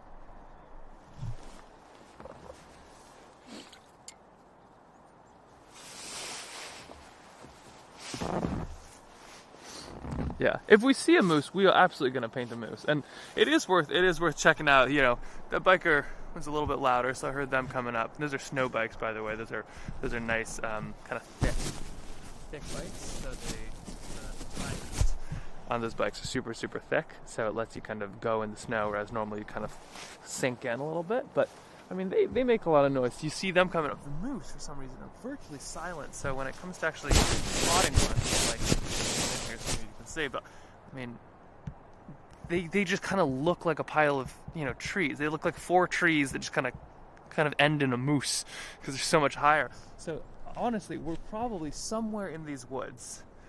There's probably a moose. Likely it's bedded down, just chewing on, you know, some sticks, having a good moose time. But like, there's a very good chance that there's a moose watching us and we don't see it. But that's, you know, that's what it is. Okay, so we got a little bit of this. I'll move back down here. The trees are going to be one of the harder things here, but they are going to be added just in a second. I am a little worried that they're going to kind of mix with everything, but that could just be what we're dealing with right here. Let's try that out. Hi. Good morning. Okay. So, let's see. So we've got all of our other trees. Let's add... Should we try a few of them? We can try a few of them. Worst case scenario, it all kind of blends together, and that's fine. So here we go. Let's give it a try.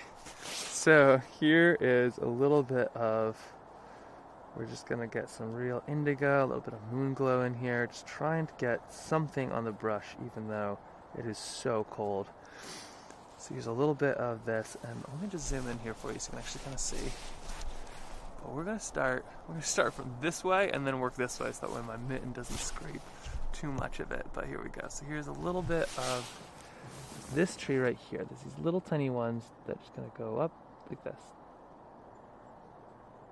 They're just kind of scooting their way up. They're all branches, and we're just gonna a little bit of that in there. The mist kind of brings to life those branches a little bit too. And this one is a small pine, so we're just gonna add a little bit right here. A little bit of those pine branches. Now that's nice and dark. For some reason, that actually worked. I was expecting that to be a lot lighter, but okay. I guess that's what we're dealing with. And then we have a couple more, just kind of moving up just like this. I'm just going to kind of see if I can feather this out just a little bit. There we go. Oops. Yeah, and you can see this mitten. Gotta push the brush out just a little bit so my mitten doesn't kind of get into it too much. And we do have these shadows. We'll move forward. There we are. Okay, so something kind of a little bit like that. They're darker, they have a bit more contrast. Even the trees, when we add some of those in the background, those will be just a little bit lighter. So we're just kind of moving paint around here, just to add some of that that texture, this layers, even if it's that frozen. All right, there we go. Move it right there. And we're just gonna kind of keep on scooting over, especially in this area right here. So up here, the closer we get to that light, kind of, it almost like washes out the tree itself. So the tree itself is actually gonna be a little bit of kind of some oranges and some of that. It's going to show through a little bit of that light. That sun is just so bright, it'll show through a little bit into that tree. So here we've got a bit of orange, a bit of yellow.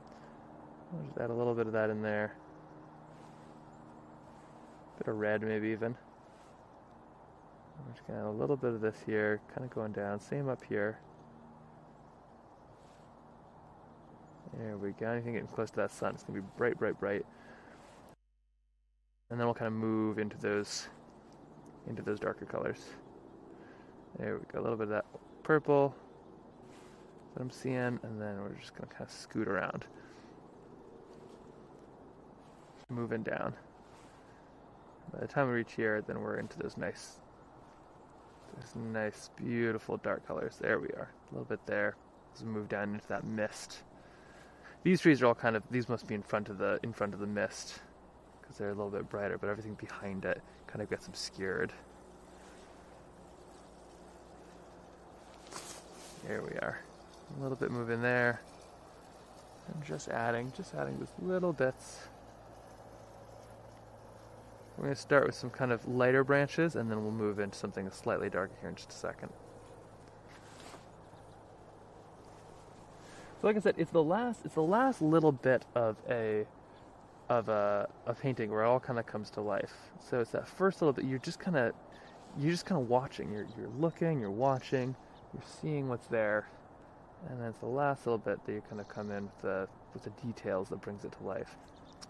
It means that it's really scary until it ends up actually happening. So here we go, a little bit there, a little bit in here. There we are, and we haven't added that one branch that kind of comes through. That'll be the last thing we do.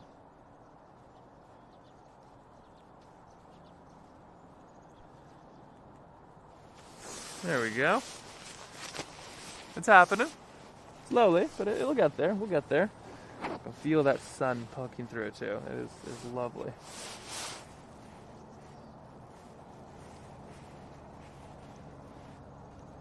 And if you have any questions too, absolutely feel free to toss them over. We will be answering them in the chat. And I love being able to share this process. It can be kind of scary. It's not to be too cliche about it, but you've got to have a titanium state of mind just to get out of your comfort zone. That's really what this is all about. Like, this is, obviously I've got the gear. We've got lots of equipment. This gin is just for painting here, but it's anything that you can do to kind of get you out of your comfort zone, even if you're not out way in the mountains, even just somewhere like this. I mean, this is what it's all about for me.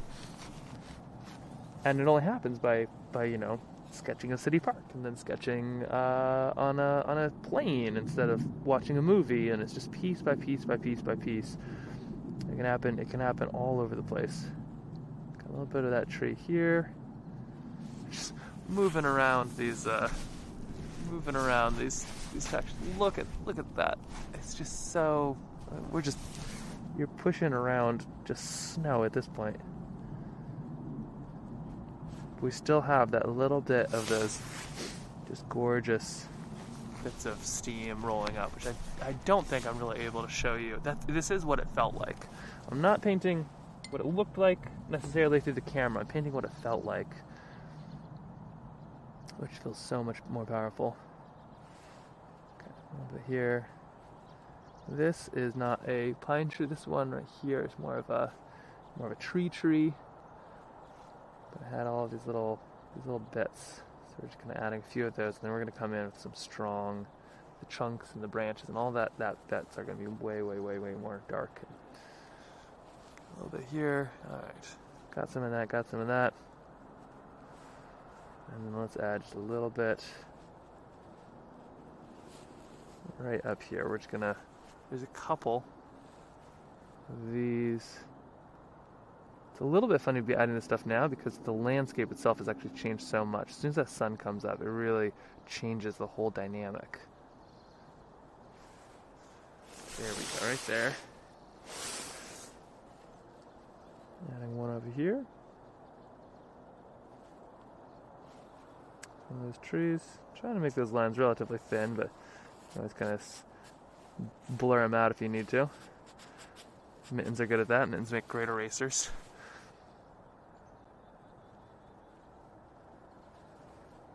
There we are.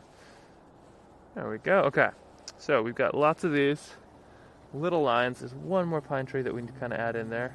Fir or spruce, whatever they are. Okay, a little bit of that coming in, and then we're going to be adding in those trunks and some of the last little pieces, last little details. Got our hummocks. There we are. You can still see there's just these huge, just swaths of like, look at this. I mean, that right there, look at that. That is all just, I don't even know what to do with this. I hope it dries, but we'll see. That's some pretty wild stuff we're dealing with right there. And then just the quick intro, in case you're just joining. My name is Max. I'm a very cold painter right now, but we're painting. I just kick-sledded here on this little thing right here, and we're here in Alaska, and we're sketching some very, very, very beautiful landscapes that are unbelievably chilly, and we're trying to do it with gin. Right there. This is the medium, but apparently I need to use a little bit more of it because even with gin, a lot of this is freezing. So this is theoretically watercolor. I suppose it's gin color at this point, but we're just trying to finish up this little sketch, which is actually right up here when that mist was just lit up by the sunlight.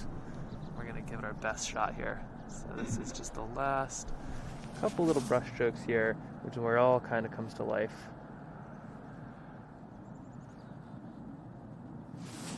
Okay, here we go.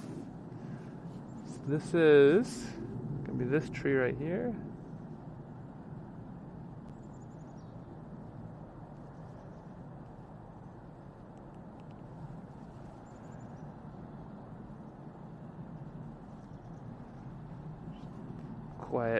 Quiet sounds of just trying to look and see and get those right branches, just so. It's just the way it's illuminated, especially right behind too. Okay, a little bit right there. Gotta use actually a little bit of this. For some reason, it feels like everything's getting more slushy, which I know shouldn't be the case because I believe it should actually be getting warmer now that we have a little bit more sun in here, but who knows what the actual weather is doing. There we go, a little bit of this. Just highlighting those little snow hummocks here and there, but try not to do too much. First half is to make it, the second half is to ruin it, so be careful. Be careful on that second half. Got a little bit down here, just trying to kind of match everything up. There we are. Okay, that's looking pretty good. And then we have these trees, which are, they're kind of, those initial branches are there. But they have lots of texture, lots of kind of dynamicness. So we're going to be adding some of that in right here. There we go. Okay, we're adding kind of the base of those trees. And then in just a moment, we're going to add the last little brush strokes, and that's kind of where it all comes to life.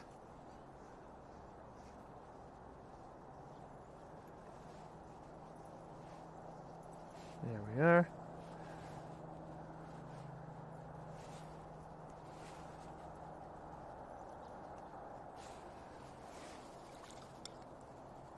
Okay, now here we go. Here's the last couple little brush strokes. I'm going to be adding just a little bit. Getting everything really, really dialed in.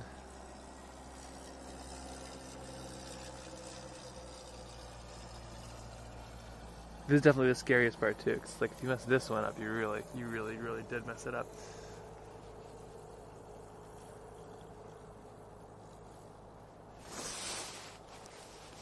Okay, so just adding a touch right here. Oh boy, gosh, the pressure. Yeah, I'll just show you the no pressure. Let's add all the pressure. I'm just gonna do this one first. It's funny. It's like the trunk is the darkest thing on a tree, so you just gotta kind of add a little bit. Doesn't take much, but it can kind of make or break everything. It feels like. So we're gonna be doing just a little bit of that right here. There we go on this one.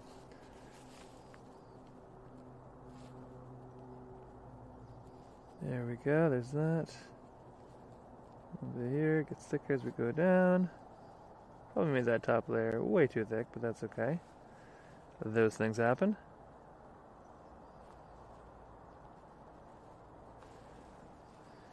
Alright, there's that. Same over here. And a little bit of these.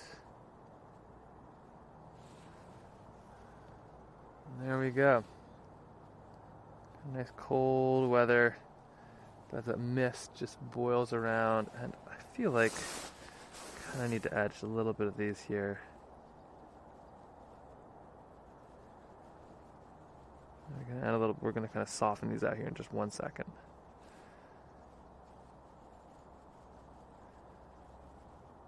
A couple little of these hummocks kind of move their way around. All right, there we are. Now we're gonna soften this out with a little bit of gin, and I think we're gonna call this one. Now this is the kind of painting I'd probably end up going home and repainting. Not like on the same sheet, but like just the it's such a gorgeous thing that that'd be fun to try it without these things. But in order to like really understand and see something, you kind of need to spend the space. So that initial sketch is still key. It's like the foundation of everything that the rest are at, and you just need the technology and the gear and the gumption, or honestly just the excuse to go out and get it. And that's where this comes in.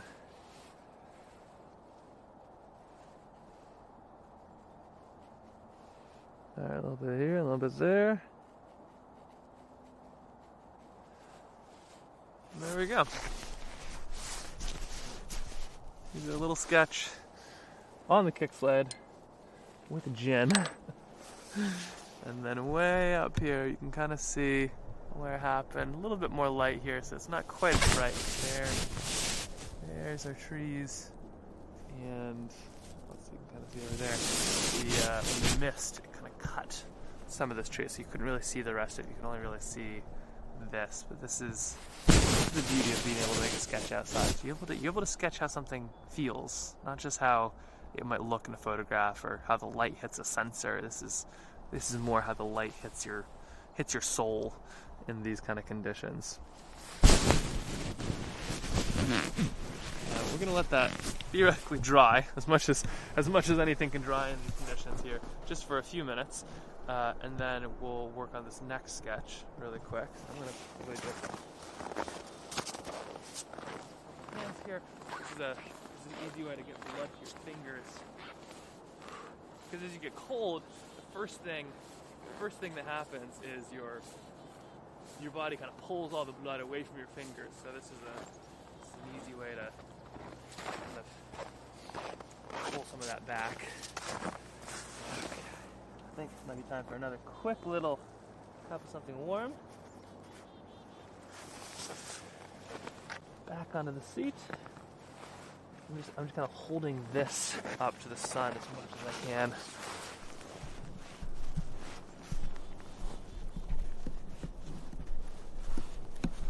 There we are. Because theoretically, even in these conditions, this, if I let this kind of sit in the sun, it is sublimating, so that layer of water on top of it is slowly evaporating. To be honest, it might take days in this kind of condition, but it should be doing that a little bit. Okay, just get another really quick, try to kind of warm up from the inside. If anybody has any questions or something too, feel free to drop those in the chat. We will get to all of them in time. snow off this.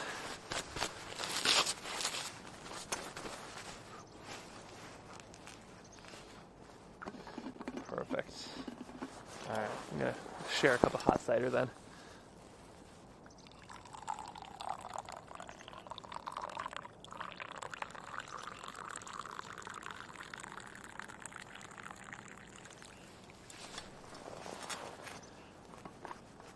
Let's see how good this thermos is.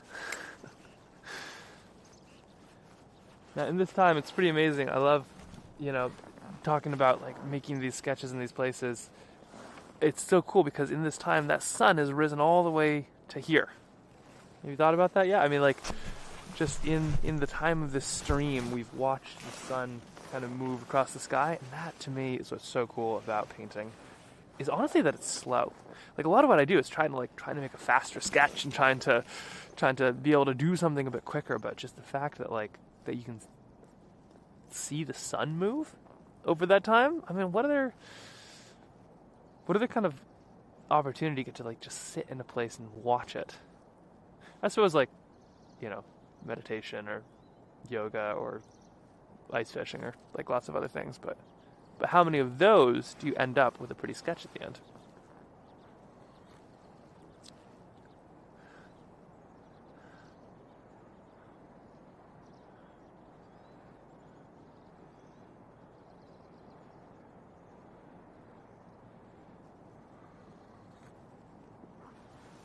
That's a good question. Yeah, so Tina's asking when I make a sketch in the studio, kind of what's my reference? Like, am I using a sketch? Am I using a memory? Am I using a reference photo? And it's usually kind of a combination of all of those. So when I do a painting in a studio, sometimes you can paint right from a photo. But if you've ever painted from a photo and it feels like, I don't know, flat or something like that, I feel like a lot of that is because you haven't maybe experienced it or seen it or something like that. And you can kind of see that in artwork too. Sometimes there'll be like a exhibit at a coffee shop, like people just have artwork up on the walls of a coffee shop, and one of the photos feels, or the paintings, it just kind of feels like a photocopy, sort of.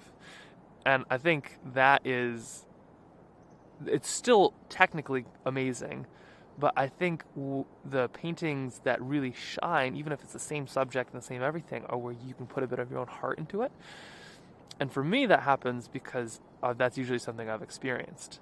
So when I'm painting a bear, I might have a reference photo of a bear, just like at the nose and the proportions and all of that, right? But I've seen a lot of bears, and I've got to see the way kind of their ears are their ears are small, but they just seem so fluffy and kind of dark compared to the rest of their head, or the texture of how their the nose goes back. Nothing that you'd ever be allowed to pet, but you can almost feel it, and it's like that to those kind of all go into it. So I think reference photos are super helpful. Reference sketches are really, really useful because you can kind of, even if it goes badly, what you would have changed. In fact, I'd say reference photos are more helpful if they do go badly because you have a sense of what you would do better or differently. But most importantly, I feel is you almost have to experience the place. Even if you've never seen the place, if somebody's just describing it to you, you almost have to go there a little bit in your mind to be able to sketch it. But great question. Oh man. I'm caught in that funny place right now where it's the tea is so hot that I can't quite drink it, but it's so cold around that I need it in me. And we're just taking a quick look. I think the next sketch I make, I'm going to try, black, one color. I think we're going to give the next sketch kind of a single color attempt. A quick look.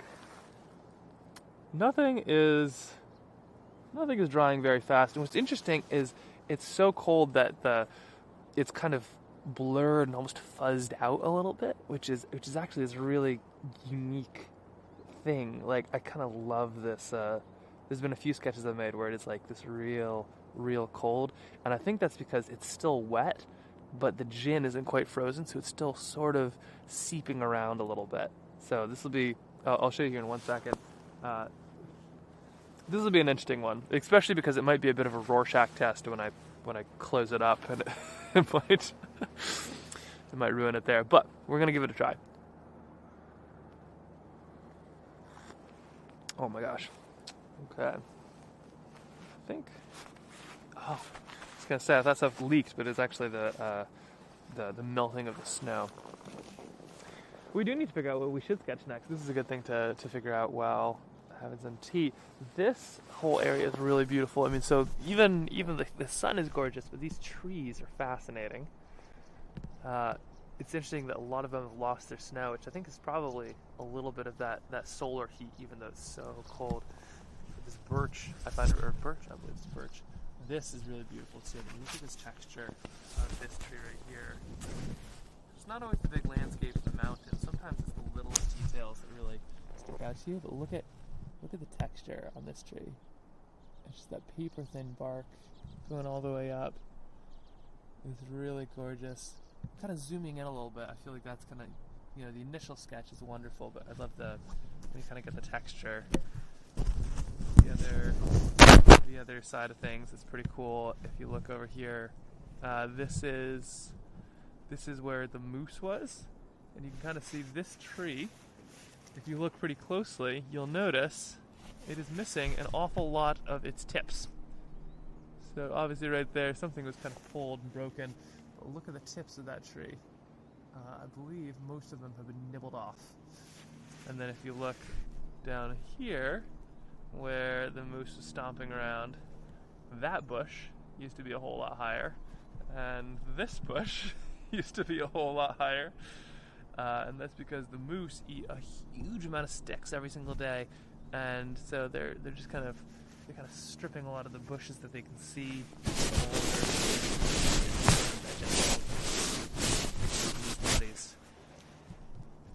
But you see all this stuff, and what's cool about sketches is it kind of helps you observe a lot of it too. Is even if you don't ever pull out a pencil or a notebook, it's just when you see something and you don't have any of that with you, you kind of start to think, oh, how would I sketch this? And it like kind of trips your memory a little bit. It works great in the mountains. If you have an ice axe in both hands, or you're not in a place where you ever could sketch, you can still kind of sketch in your mind. Okay, steel trap.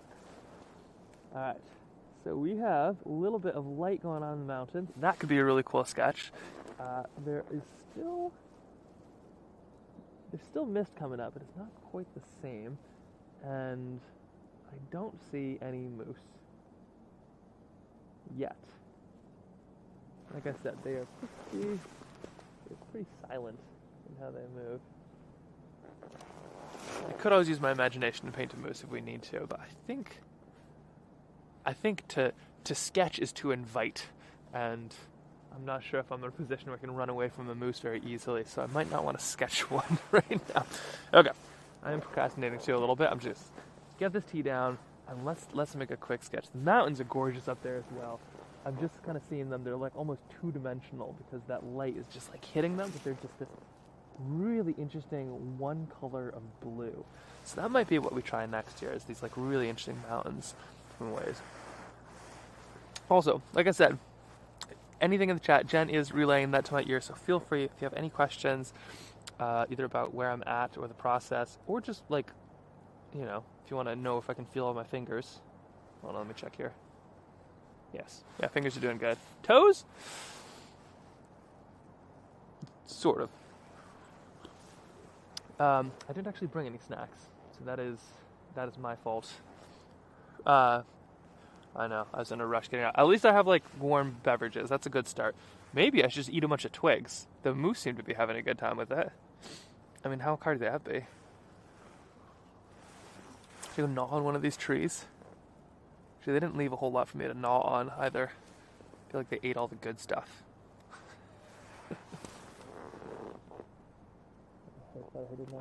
Okay. Just get a little bit of this in. You can see where this moose just traveled all the way back there. All that kind of off-trail schwacking, that's all moose. So obviously there's something tasty back there.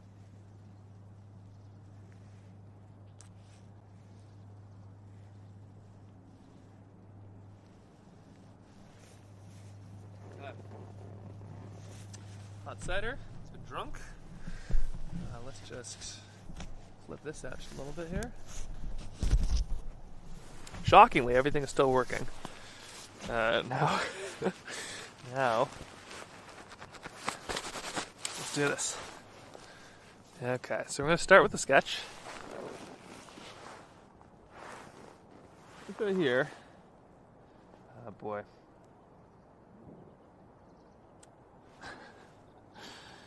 Can you see this? Do I need to move it kind of more to the light? Let me see. Okay, if I put this here, maybe you can see it better. This right here is, let's see. Can you see that fuzziness? All of those kind of hard angles that we had have kind of all melted a little bit. It's not a bad thing. I might need to go back in and kind of do a little bit of a touch-up. Now, to make another sketch, I need to turn the page. But in order to turn the page, there's a real chance that it kind of squashes together. So what I might do is kind of a field medicine style thing. I might actually tear one page out to put in between these and use that page later. This book has been through some stuff, so it's not like this is the end of the world. That's probably what I'm going to do here. All right, if this makes you squeamish, just hold on. Close your eyes. Don't watch this next part. But this sketch is worth saving. So this right here, nothing on this page, as you can see. So what I'm going to do is I'm just going to carefully rip this page out.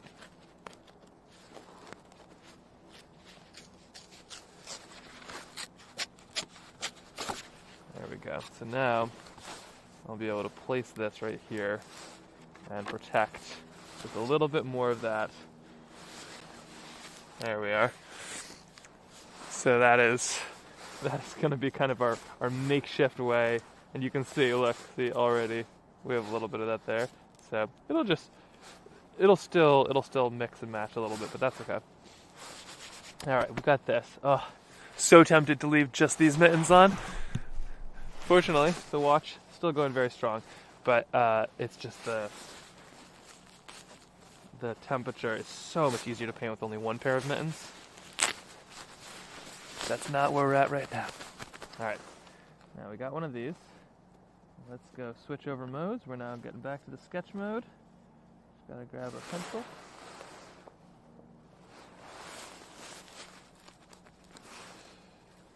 Okay, here we go.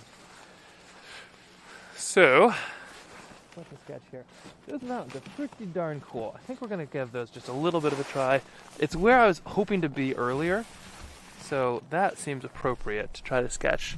So we're just gonna zoom in here a little bit, just so you can kind of see a little bit of the process. And let's try it out. Let's see what happens here. So I'm just going to block out a big chunk of those mountains. A little box here. I'm not going to go all the way through. We're going to do kind of a half page on this one.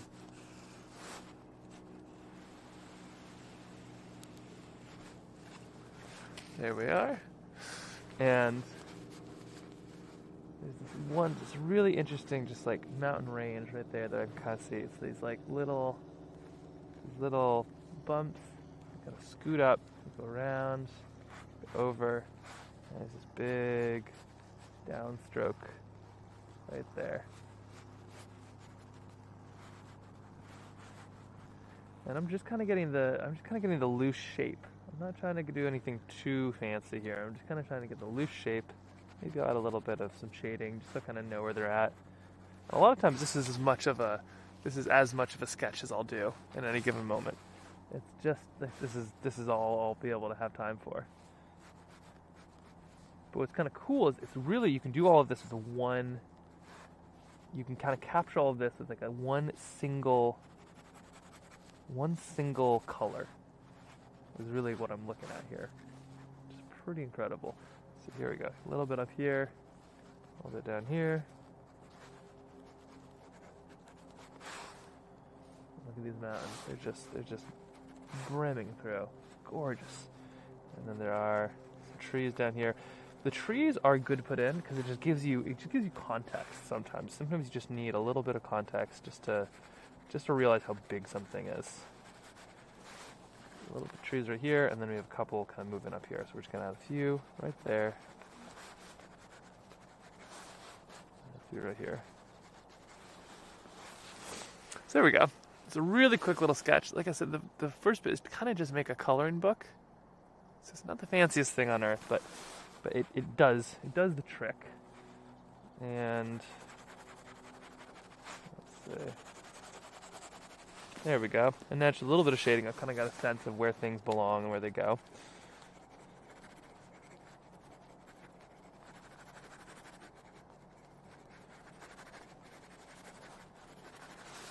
There we are. Okay, and now let's make a sketch here.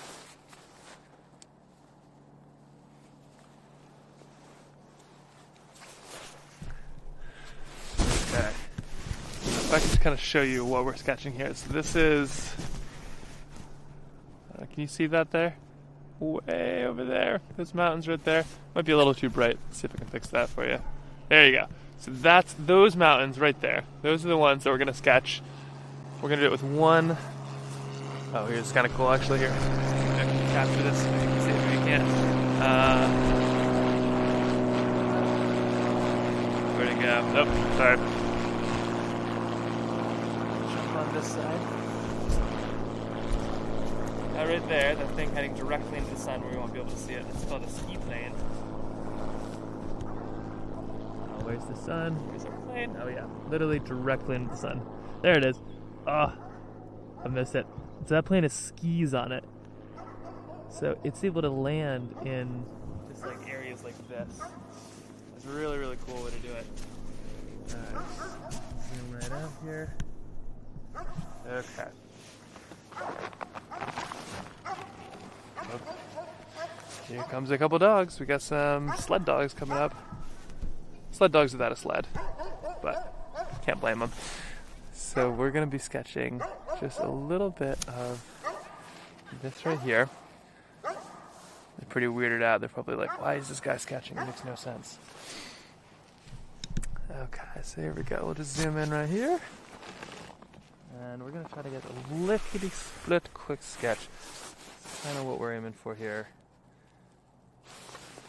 This right here.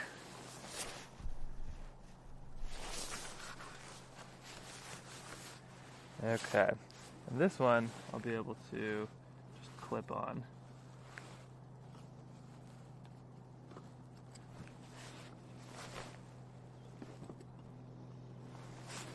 Alright. Oh no! Mitten full of color. See if I can rub some of that off in the snow.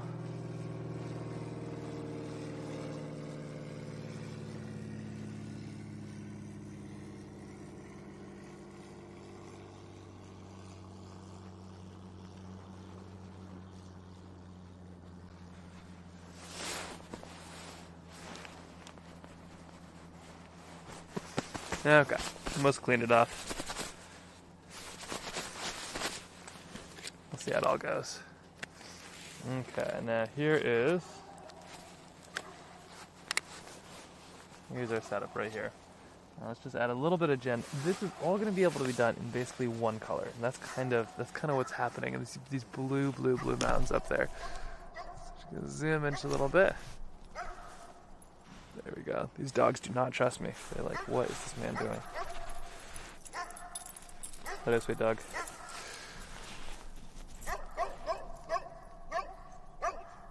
Alright. Blue. Okay. Let's be adding a little bit here.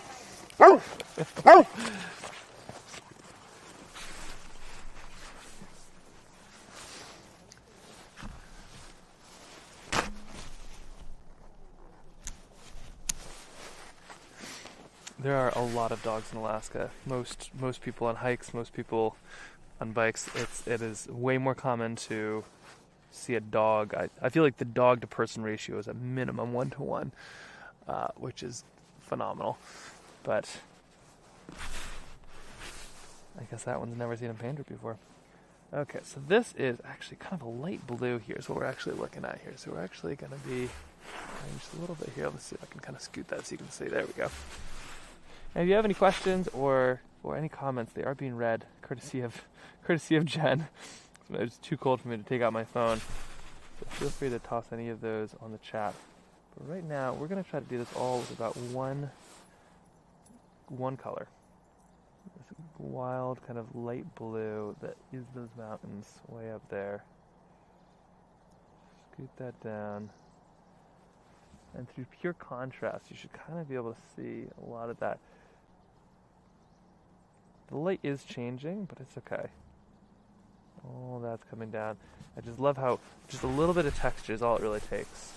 Winter is just full of blues, and it doesn't take much to kind of show these mountains.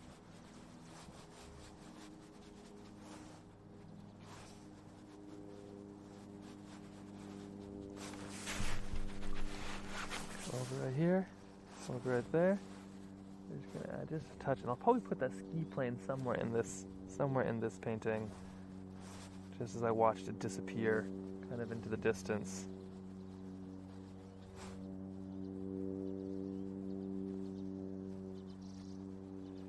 There we go. This is the mountain range.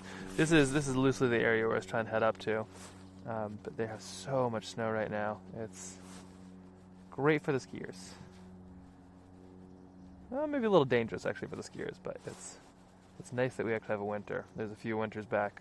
I suppose last one we just didn't have really any snow. It was all just vaguely above freezing, and really it makes you appreciate a stable, normal winter like we have right now. It's tragic. All right, a little bit here, a little bit there. And we're just kind of adding in these layers and layers and layers to create this mountain range.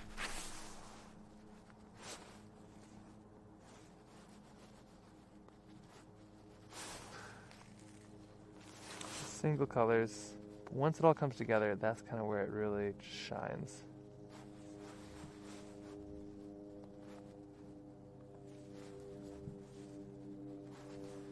Some of it is a little darker, so I might add just a touch of something like this. But really, it's all kind of that same tone, same shade.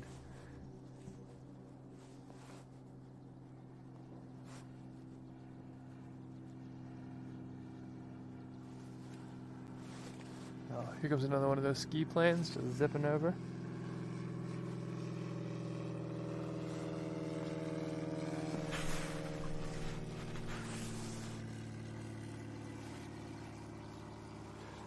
Alright, we're just adding in a little bit of the final touches.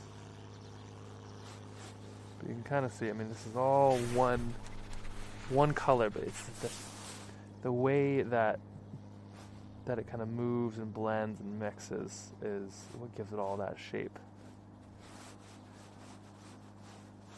There we go. Just like that. Adding a little bit of our gin mixture to kind of fade it into these trees just a little bit. You can kind of see it's really just kind of, you're kind of just moving around the paint at this point. It's so cold.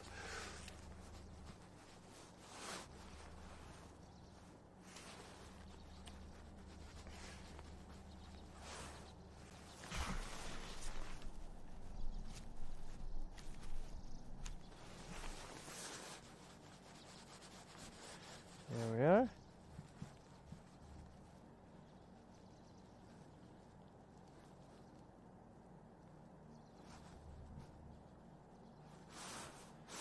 There we go. Okay. And then we have these little trees that are kind of just like poking around right here. I can actually show you. Here's what we're sketching here. So way up here. Let me zoom in.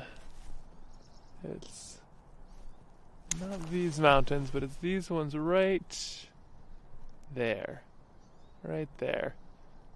So you can kind of see all that contrast. The camera probably makes it a little bit darker than it actually is, but all that contrast in those mountains, and it's so cool. You almost have to squint to see it or look with binoculars, but it doesn't take much when you're sketching in the outdoors.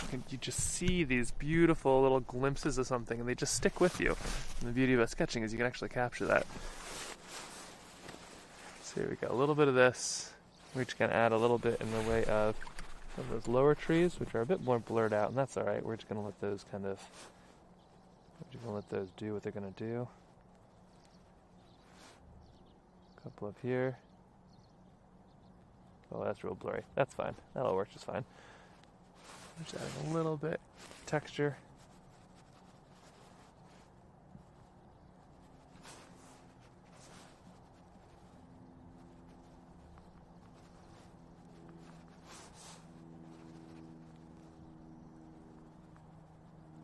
All right.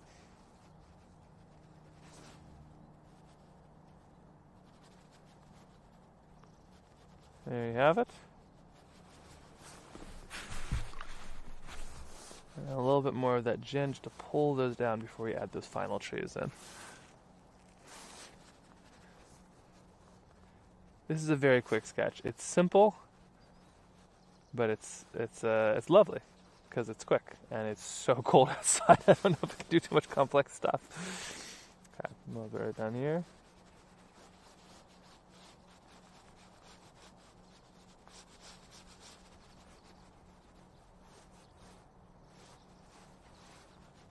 Kind of pulling and moving.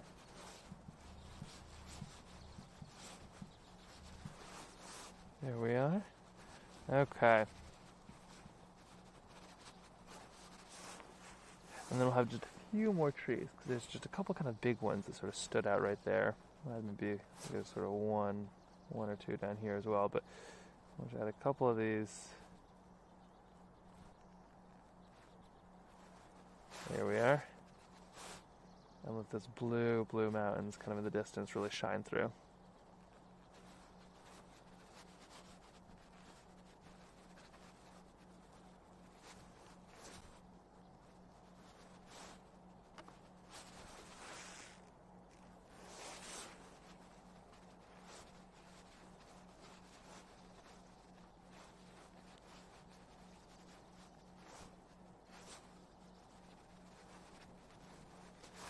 Perfect. Now I'm going to give this just a moment or two to try to dry, and then I'm going to add in these bigger trees right here. And there's lots of ways that I might experiment with trying to dry things in these kind of conditions. One of the funny things is if you ever end up falling into, say, a river or somewhere like really, really cold, the trick is actually to get all of your wet stuff off and then cover yourself in snow, which seems like absolutely counterintuitive, but in the event you fall, say, into over here, if you fall into like a big river or something like that, and you get yourself off, like get yourself out out of the river onto the ice, and then you are able to kind of strip off your clothes, then you roll in the snow to dry yourself off, and then you brush off the snow, and then you try to get on something warm. Because if you just leave these cold clothes on, then you will freeze inevitably. I don't think that would work too well with paint, but there's like all these like funny little techniques that you can do to paint outdoors. If it's raining a lot, you can use watercolor pencils, so even though the paper is wet, you can still make a mark. If it's super dry, you can really like coat your water. There's like all these like funny little things, but it's just like going outside and having the right equipment. Sometimes you just need like these tiny pieces of equipment to actually get out there. Navigation, having the right map, it all adds up. But it's really funny, all these like little bits of cold weather information that just kind of stick in your brain, and now adding the art side to it as well. Okay, we're giving this just a little bit longer. I say that because part of me is tempted to like maybe I should just sprinkle some snow on this and then see if I can use that to kind of dry up some of the liquid or the water. But I think basically I would just make myself a little snow cone. I don't think it would work too well. But maybe we give it a try. Actually, maybe let's give that one try on the other side of the page, and then if it doesn't work out, then no harm, no foul. Seeing how we're doing on time. We're doing pretty well. I'm very excited to hear how the gallery side of things is doing in Germany. It's so cool to be able to share some of this. We did a whole sketchbook. We sent over an entire sketchbook of some of these cold weather paintings, which were a little bit warmer, so that was way easier to make a lot of those. But let's see, I'm just going to add a little bit of, let's add a little bit of a tree here, and then we're going to put some snow on and see what happens here.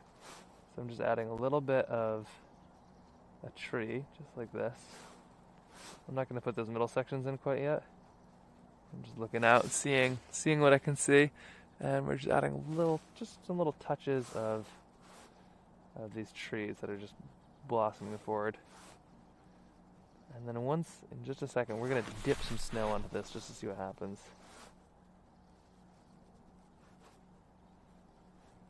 It's not just getting out into these locations. It's also being willing to experiment. Obviously, somebody back in the day had their water keep on freezing, and they decided to try out gin, and it worked. And now a lot of artists have used that trick since. But you never know. There could be these little ways to experiment, to build out, to try. There's a lot to it. All right. So here's a couple of our little trees here.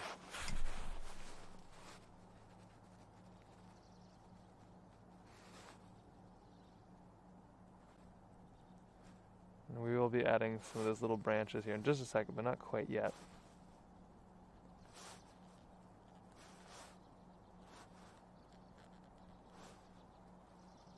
We're going to see if we can add a bit of snow and see if that actually does anything. Just sketching a couple of these little trees in front of me. Actually a lot more green than I'd expect, so we'll just add a little bit of that on top, let it kind of move and bleed in.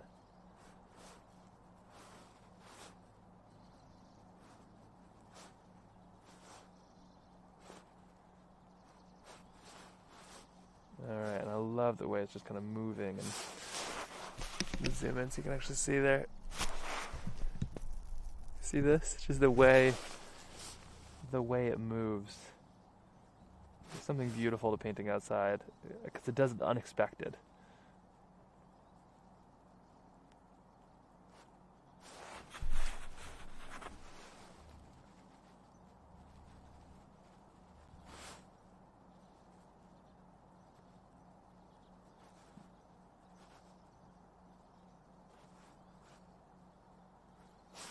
There we are. Okay. A little bit of this.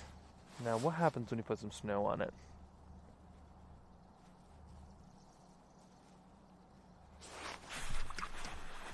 Alright, I'm just going to reach down here. We have a little bit of snow. We're just going to sprinkle just a little bit on this wet painting, just to see if it dries it off a little bit.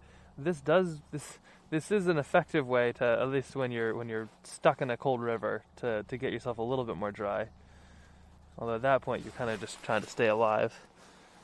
Let's give this a try and see if this actually does anything for an interesting texture. A little bit in there. It's nice dry snow. It's probably not quite -10 now. It's probably heated up a little bit. Maybe we're like only at -5 or something like that. Could even be in the single digits. It's Fahrenheit. But let's see. So we've got a little bit of the snow. And we're gonna give it just a second to dry. I'm gonna set a little timer here.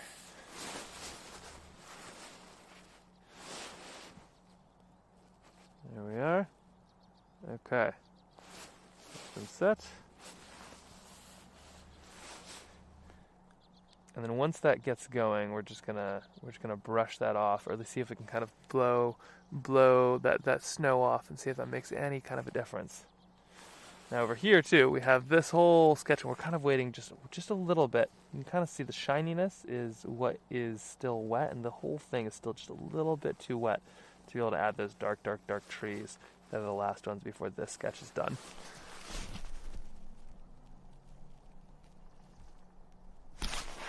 If anybody has any questions too, definitely let me know. It's really fun to be able to kind of actually be out in the location instead of just talking about it as well, to be able to show some of these. We have more snow. I might see if this does anything. Let's give it a go. Thanks.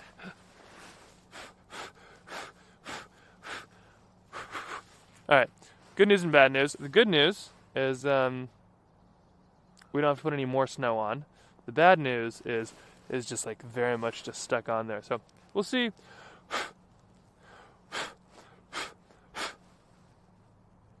We'll see what I did. I might have just made a terrible mistake. But it's almost time to be able to add a little bit more onto the other side here. Also, hello to everybody out there in Germany. Hope you are enjoying the show and can't wait to see what people thought of the other sketches we did there a little bit later. Okay, so we got all of this. You can kind of see, do you see all of this? You see all of this? Let's see, am I looking at the right spot? Yeah, yeah. See all the just like all of that, just snow has kind of just eaten up. But you can see the snow has soaked up a lot of the paint. So I'll be very curious to see what happens when that melts or freezes or dries or whatever it's going to do. Could lead to a whole new kind of texture. Who knows? I think it might be time to work right here in this one. So I'm going to grab a little bit. And what we're looking at here is way... That's a little too bright there. Way up here. Right there, yeah. So right up here we have this mountain range in particular. Sorry, let me just get this a little darker. There you go. So way up here, this mountain range right there is what we're sketching, and kind of the way that it's all sort of one tone, but then you have these pretty huge, very dark trees right there in the foreground. So I think we're going to add just a couple of those right now. We've got our paper. Zoom out here just a little bit.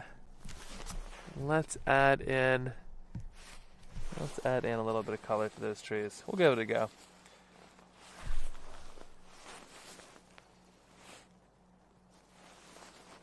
You can see the brush that I stuck in the in the snow came off a little bit more.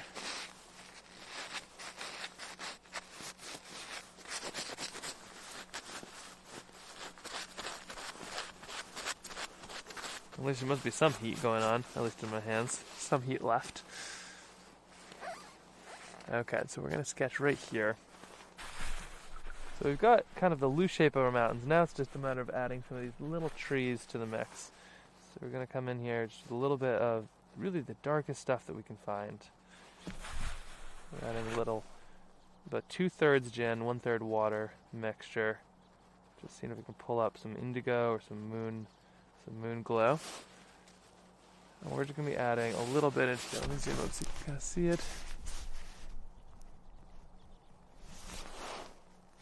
There we are, okay. So we're just going to be adding, kind of from afar, we've got these big trees, just like that. It's just these little subtle variations. They're pretty, should really just kind of be one brush stroke that we're trying to get in there. I can see that it is going to kind of bleed and move a little bit, but that's okay. We can just say the trees are out of focus. Just simple enough. There we are.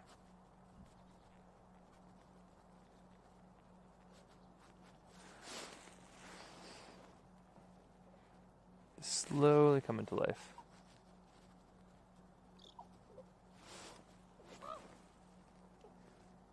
Some ravens.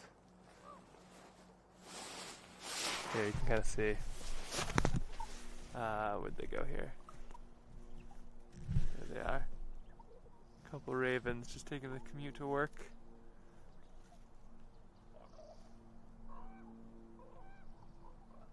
That's those interesting sounds where I kind of just had to just so you didn't think some dinosaurs or something were zipping by. The ravens here are really fascinating. They kind of rule the roost here in Anchorage. Treat it like it's their own, which they've probably been here for a whole lot longer than we'll ever be. Add a little bit of this. Okay, so here's one of our trees, and now we're going to add the other one. Bookmarking. A little bit here, a little bit there.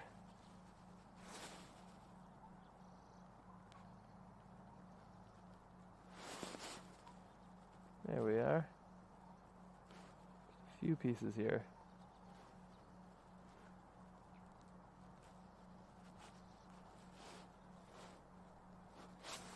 And it's this, as things go further away, they get darker, or they get lighter and lighter and lighter and more blue. And so as these trees kind of are closer, they're these dark, dark, dark. The closer the tree is, kind of the darker it is. If I'm feeling brave, maybe I'll even put a little Maybe a ski plane up there, maybe a raven, who knows.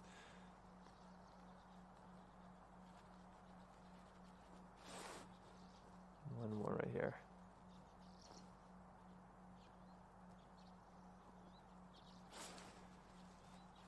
It's just that quiet sound. The birds are coming out now that the sun is up. Probably spent a little time sunning, and now they're kind of on the mad hunt for food and seeds before it gets dark and cold again.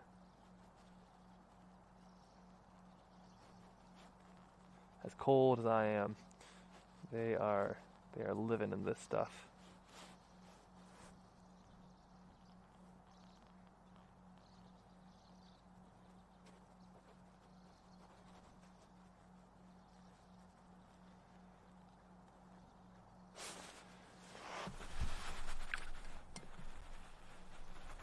There we are, over here. We'll just come back in a little bit more on top of this tree. I'm gonna fade in.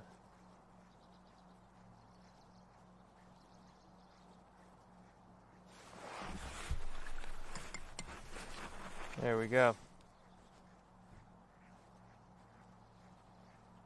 I guess some of that mist is going on. I'll come back in just a moment when I add the kind of the darker shapes, mostly like the little bit of trunk that'll be in most of these. Might even add a tiny bit of green. I'm feeling wild and crazy. There we go. A little bit of that here, a little bit of that there.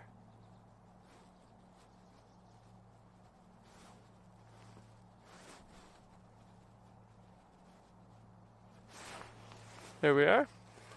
Okay. Now, if I feel like it, we can add a little bit of a raven or that ski plane. Is there any strong opinions as to which? We'll be able to add something kind of right up here is where it would go, but I'm open to suggestions. The ravens are pretty cool too, just being able to kind of see them fly overhead.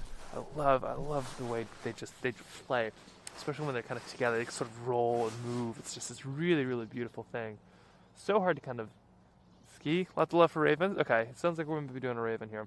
We'll add a raven here. Just 1 second. I feel like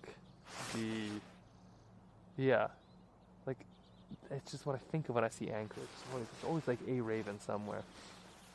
The experiment of adding snow is definitely interesting. It appears as if nothing has changed too much. I can see if I can scrape some of the snow off just a little bit.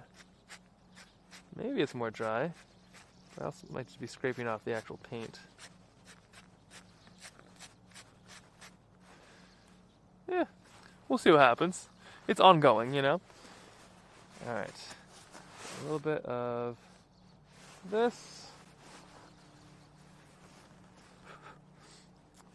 Okay, so we do a little raven, just kind of right up in the top. We'll see how that goes here. A tiny touch of a... Oh boy. Gosh, how do you even sketch a raven? I need one to fly over now. I can hear tons of these little birds. They're just squawking. But I don't see any ravens. Ravens they're easy to kind of pick out because they sound like pterodactyls. They make this great little caw, but then that's kind of their flying sound. Like they'll go, oh, oh. That's their flying sound. So when they kind of just zip over you and make one of those, but then they make these little guttural sounds too. It's just like you're hearing a dinosaur, which is, ostensibly where they came from, and it's like hearing echoes from the past or something. It's just one of the coolest things out there. But for like the first time in, a really long time, I'm not getting bombarded by ravens, which is usually what happens when I'm out here. So, alright, we'll freehand a raven. We'll see what happens. And then I'm sure they're going to come back and judge whatever we make.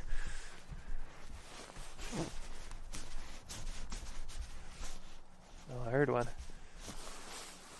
Told you they were going to come judge us. Okay, so right here is here's our little sketch. You can just see how shiny that is from the wetness. Okay, we're just going to add a little bit of indigo. We're just going to go for it and see what happens here. So here we go. We're just going to put one raven kind of flying.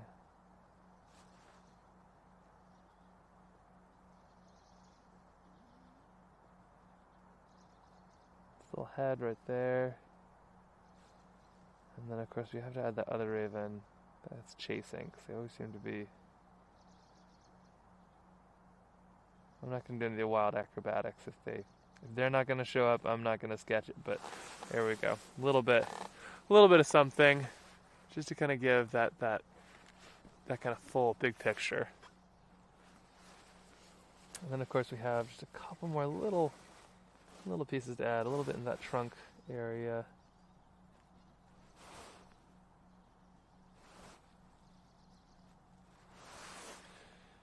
And there we go.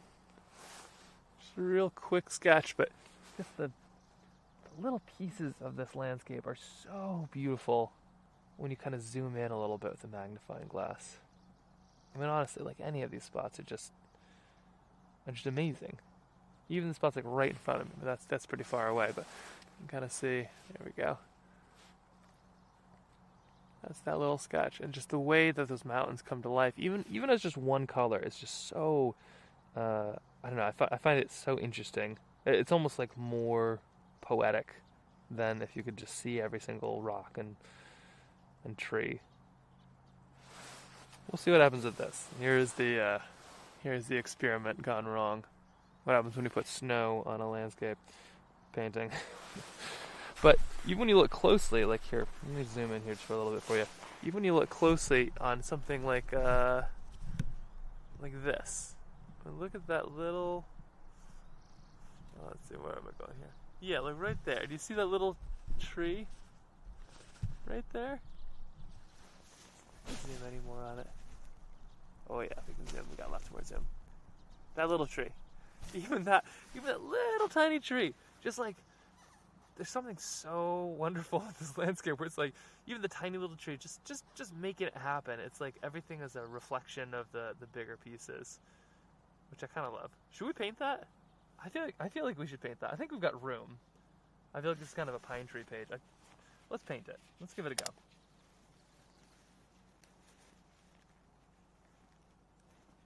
Quick move check.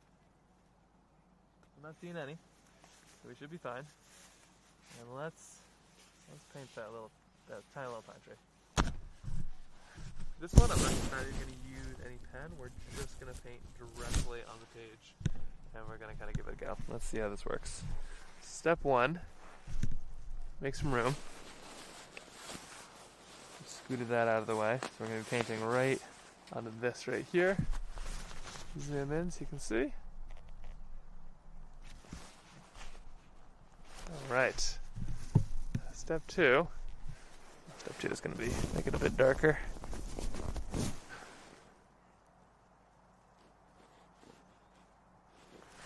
Boy, still too bright. Alright, there we go. Nope, there we don't.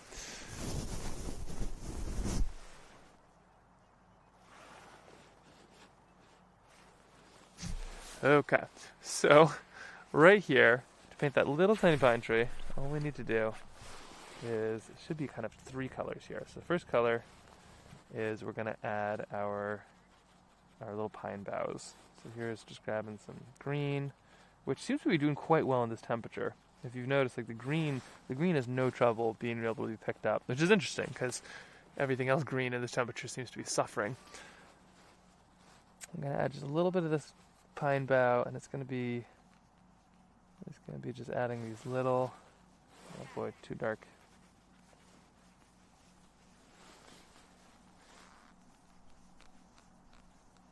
Are you looping or coming out this way? Okay, we're just adding a little bit here. Well, if I go out that way. We're just going to scoot around. Cut in and go to the right. I hope the dogs are coming back. Okay, we're just going to add a little bit here and a little bit there. We're just kind of working through a little bit of this. Hello. Are you moose watching or what? Oh, just painting. Or painting? Yeah. No moose Trying yet. to paint. Any moose around that you've seen so far? Yesterday there was one over here. Oh yeah, I saw that. It looks like it just ate its way through all those branches. Yeah, you haven't seen him this morning though, huh? Not yet, but you never know. I'm sure there's a moose watching me right now that I don't see. We usually find the moose poop before we see the moose. So. Right, yeah. The telltale sign. Thank you. Okay, so no moose. So we got our little branches. We're just gonna kind of stick a couple out. Might have added too much liquid on this one. We'll give it a try. Okay, we're just pulling in a little bit of this, and I think I'm gonna add some brown. It'll probably all merge together, but that's okay, because that's how this tree kind of looks in real life. Funny that they asked me if I was moose watching. I wonder if that's a thing people do. Just take a kick sled out, go sit, wait to be trampled. Moose are actually one of the most dangerous animals in Alaska. Bears are scary, but bears, you know, rarely kill people. Whereas moose, they'll stomp people. They'll charge them. They'll get hit by cars. So when a moose hits you if you hit a moose in a car, good luck. That's kind of game over. Usually for the moose, which is quite sad, but also they're so big they can kind of fall forward onto the actual driver's seat as opposed to like a deer or something that you'd kind of hit and it would maybe fall forward, you know, just kind of be shocked forward. Moose are no joke. Got a little bit of here. There we go.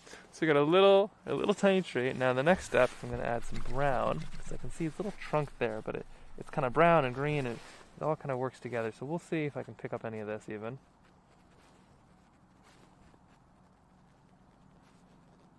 Alright, looks like we got a bit of brown. And we're just going to add this little trunk. Goes all the way through. Right there.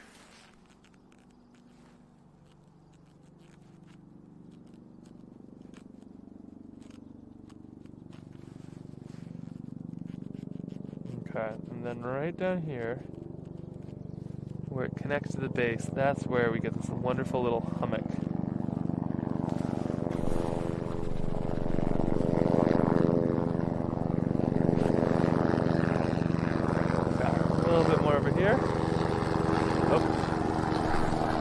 Helicopter.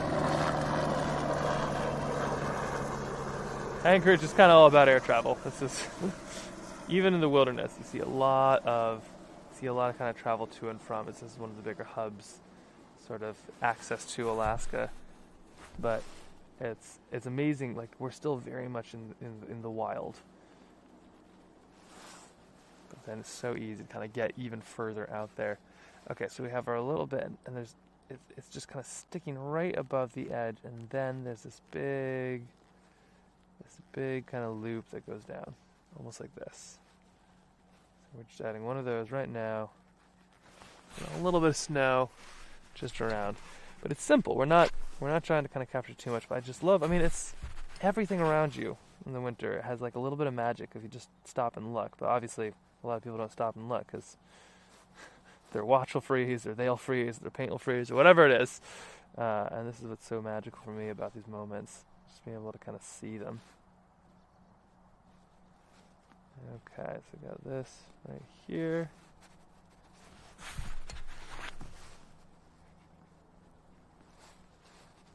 There we go. Little tree on a little hummock of snow, and let's add just a couple more little hummocks of snow here as well. We'll just, because every single one kind of has a plant. There's a plant underneath it.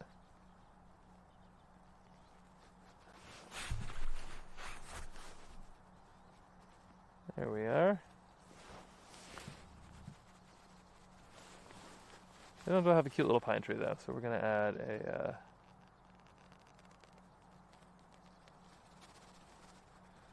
tiny bit of shadow, a little bit too much green, but that's okay.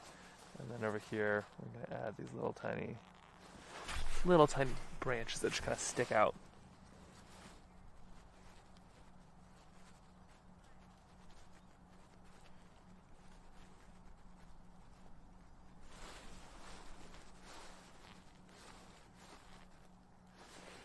The moose often come down here just because it's so snowy in the mountains. So the reason I'm down here is probably the same reason moose is down here is well, I don't know if moose know too much about avalanche danger or anything like that, but they just can't move around. So in the summer, they all head up to the mountains. It's actually pretty rare to see a moose down low, but in the winter, they all kind of congregate in kind of the same spots because there's paths and good branches that are accessible to eat. There we go. Okay, a little bit here, a little bit there.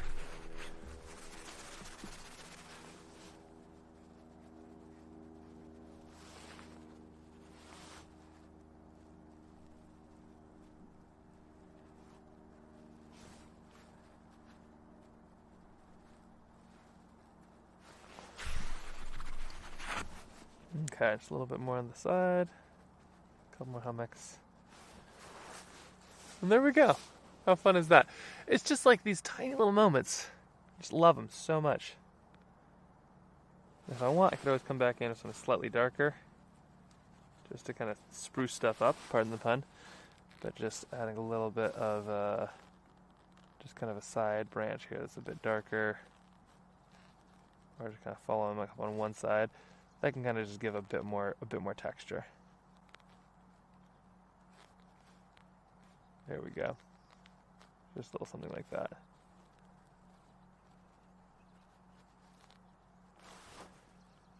Ta-da!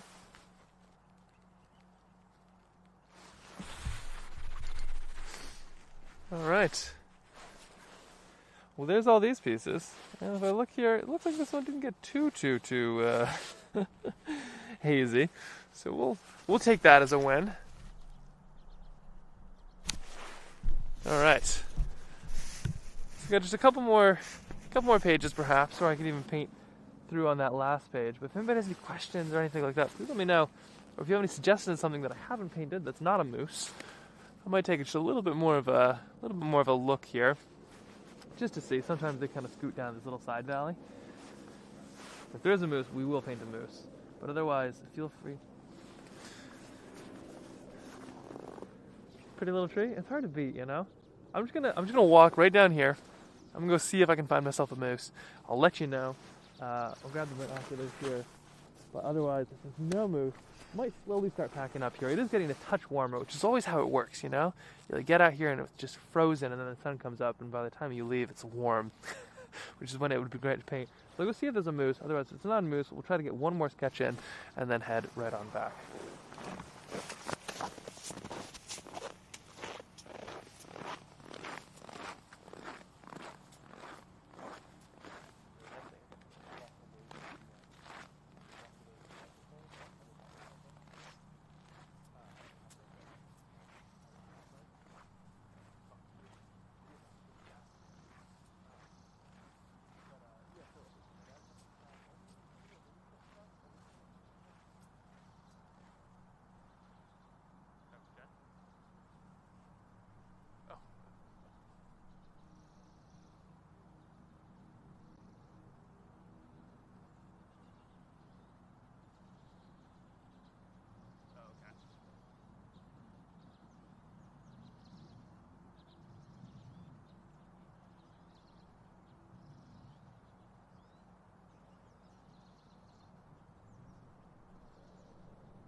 Okay, no moose that I could see.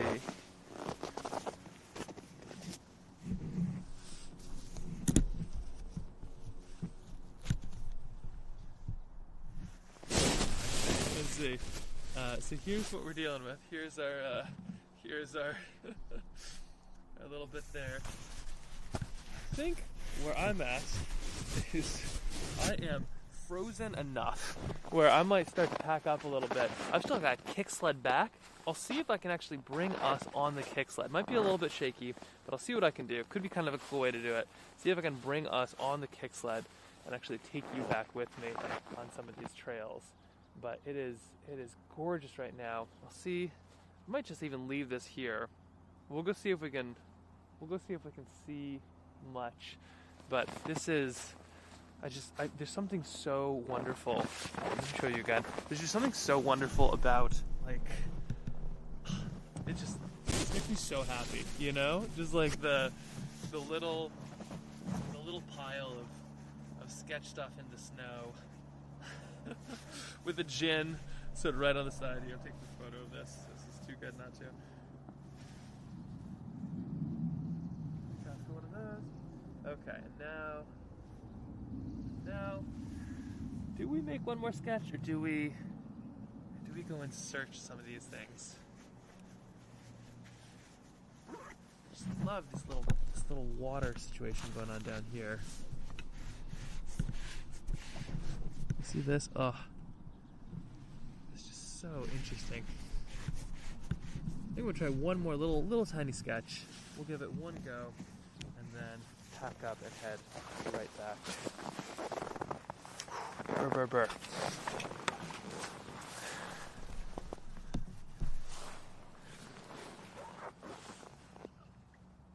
Yeah, let's try a quick little ski plane there. They are cool little things.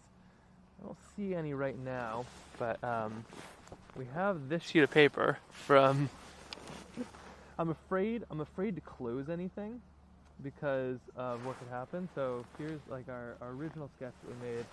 You can see it's still relatively wet, but let me give it a try here. I'm gonna see if I can sketch a quick ski plane. Of course, now that like I talk about it, I don't know if you can hear any, but they're these really cool little. I'll show you what it looks like. So let me show you. We'll just scoot this off to the side.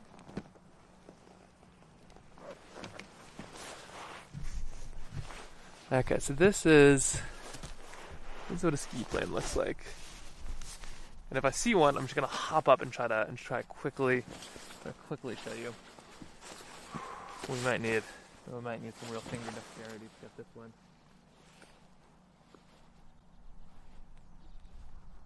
Alright. Moving down to the pencil here.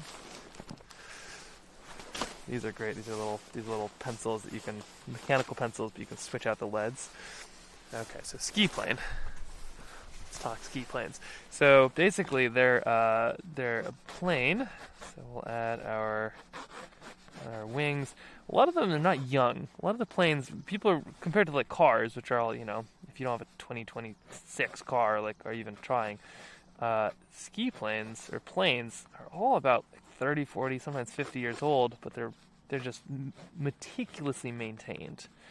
So that seems to be kind of the way. I think after World War II, there was a real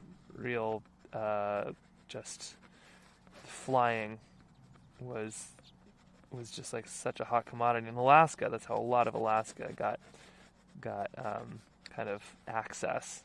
You could only get there if you could fly there. So ski planes, they have a little strut here and a little strut here, and they would be.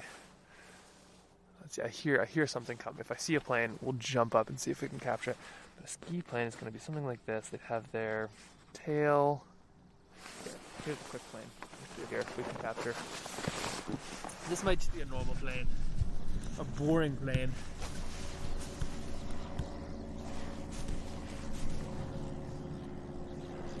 There we go. Okay, so this right here, you can hear it kind of throttling down a bit. So that right there is just a normal plane. You can see those big bush tires.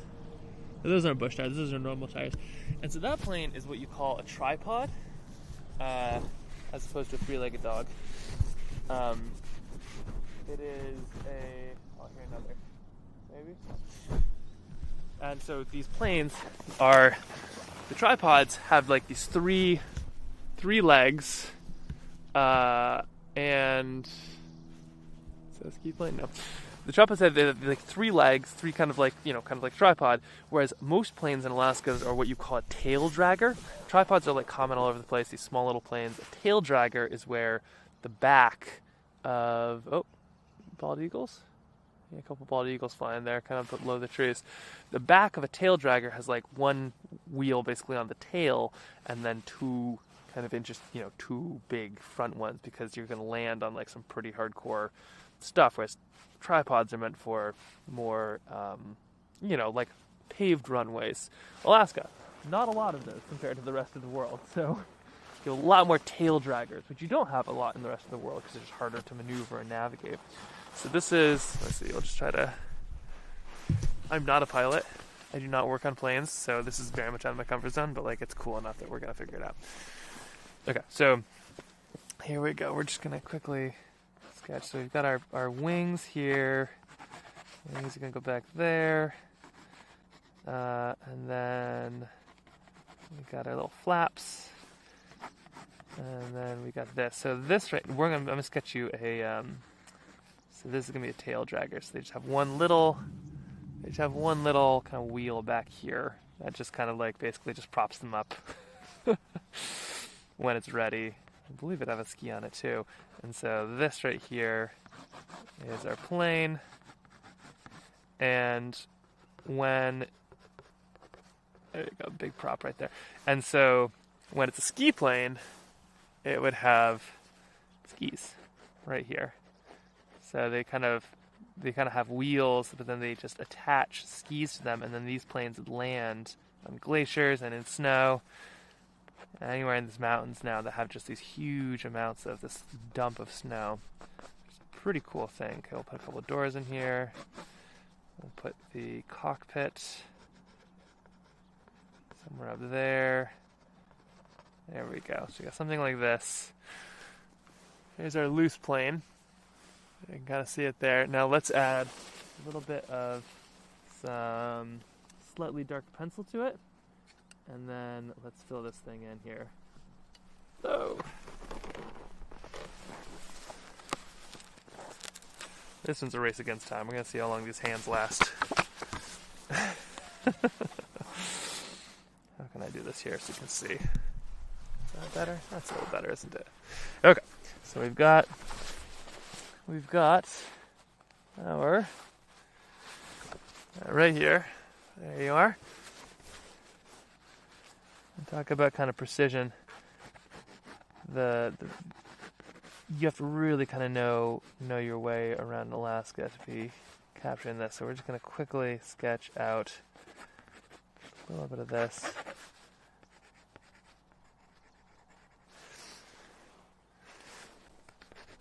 All right. And then we'll come in with just a touch of color. The prop is just warring right there. Let's do a little 2-seater or something like that.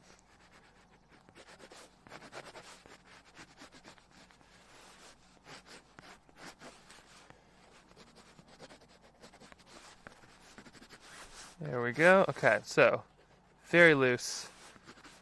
Gotta get the wings, I suppose, in there, huh?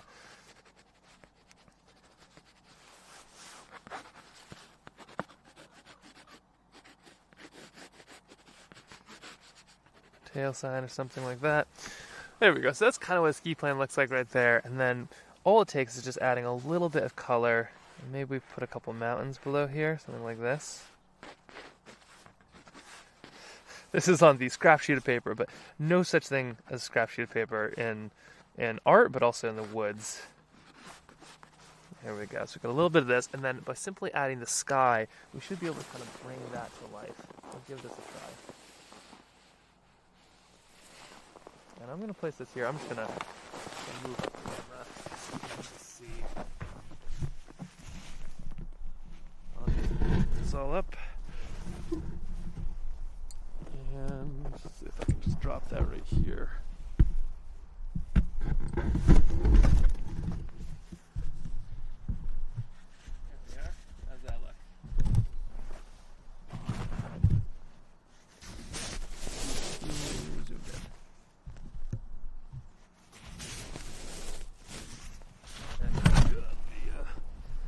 kick sled.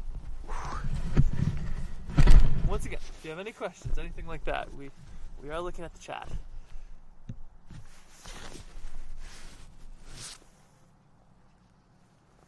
Okay, so here we go, right on the seat of the kick sled.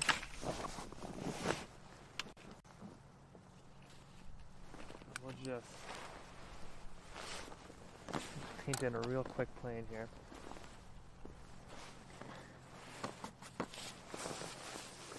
The trick is kind of that contrast is what we're looking for, so it's going back on. Let's give it a go. Here's, we'll do a nice kind of dark sky. The plane more or less blank, I think. Oh, we could paint it in too. Should we paint in the plane or the sky? Let's paint it in the sky. Why not? We'll do a nice dark sky. Yeah, let's give it a try. That is, if anything can actually come up from this.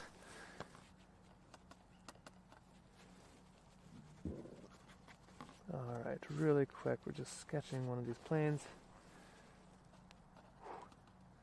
Staying warm. Talk about titanium state of mind. Like fiberglass and titanium, and what pilots have to endure out there is wild. So I'm just going to be kind of using this, and I'll scoop this over there so I can kind of paint around.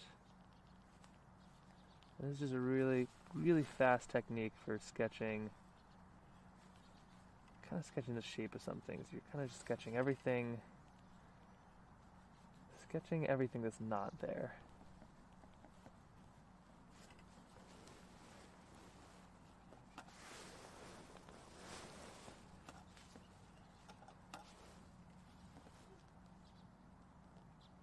This is, because of this, going to be a white plane.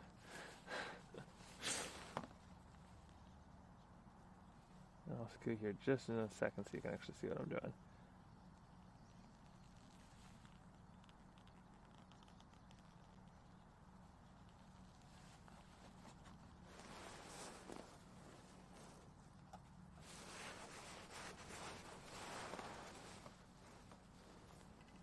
I'll be adding a little bit on this side just to kind of try. Let's see, so that's where our wheel will show up.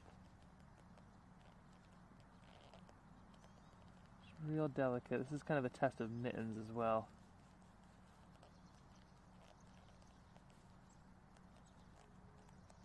Here we are.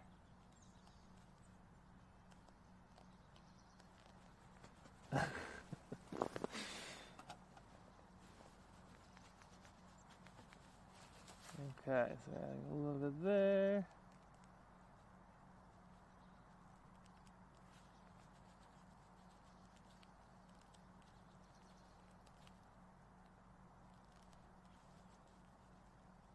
Just trying to hold it together. I might have picked one of the more complex things to try this with.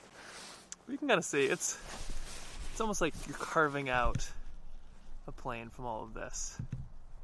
It's quick, it's dirty, but it'll do the trick. I'm just kind of trying to show you, we'll do 3 pages here in this time, just to kind of, when you're out there, you gotta be brave and sometimes push through. Not be dangerous, but push through. A little bit in here, a little bit there.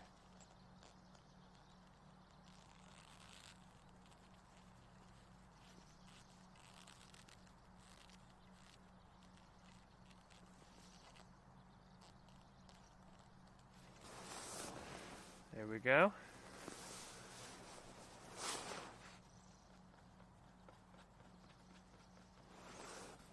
I bet jet fuel doesn't freeze. Maybe I should use that instead of gin, based on what's happened here. Alright, we're just gonna hold that down. We're gonna try this one last little bit. You can hear the squeak of those mittens.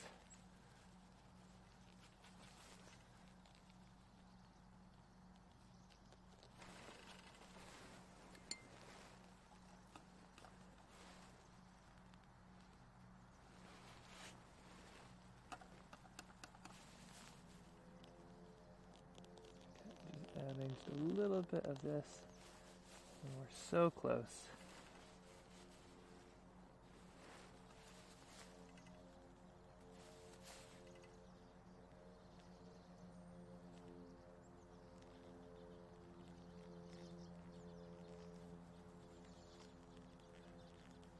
Now, if you've ever wanted to try to paint in mittens, don't wait until winter.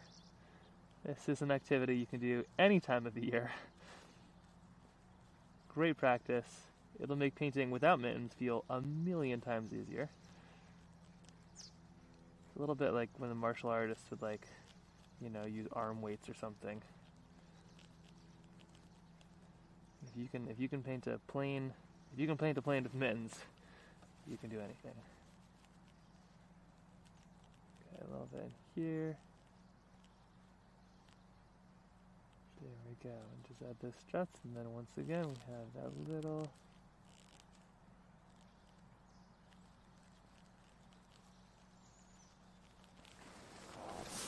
there you have it. Quick and dirty, little ski plane, but it's something, you know.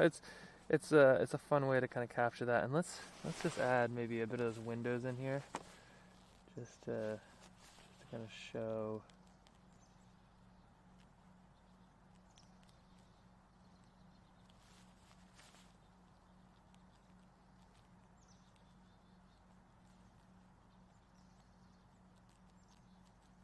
There we go, something kind of like that. Put a bit of the nose cone. Okay. And there we have really quick little ski plane. Saw some interest in the chat about that, so we'll leave that there.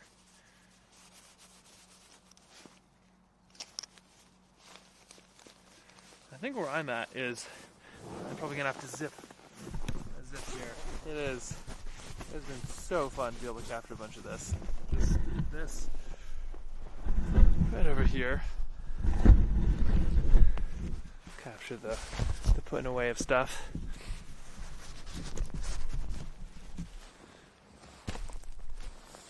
There we are. Whew. So now I'll be taking this kick sled. Let's take a wander over here. How moose do it? I guess they should have longer legs than I do. So now I'll be taking this kick sled, packing everything up, and then heading all the way back there to bring that all back. This is also where a lot of those pictures that I made for the exhibit are from. So one picture's made way back there, one picture's made way up in those mountains. It's kind of fun to be able to bring it full circle. All right, there we go. Let's go pack some of this up. Oh. Again, if you have any comments, please let me know how to go. Just patter on like that.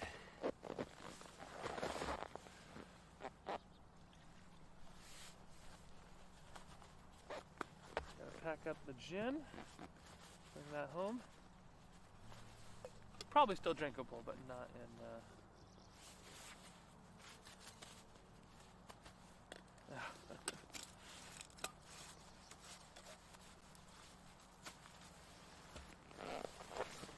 yeah.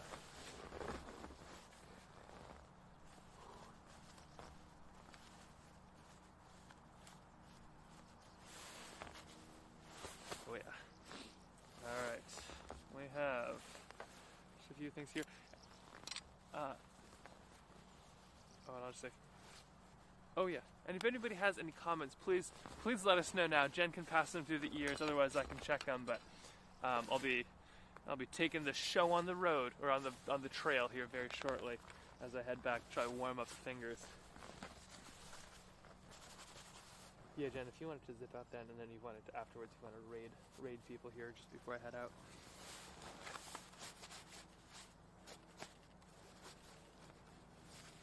Oh, we probably 5 minutes, I'd say. Oh no, okay, I'm so sorry. Alright, okay, I'll be fast. Okay.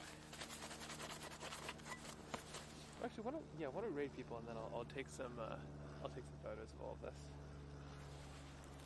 Or should I just stay with it? Yeah, okay.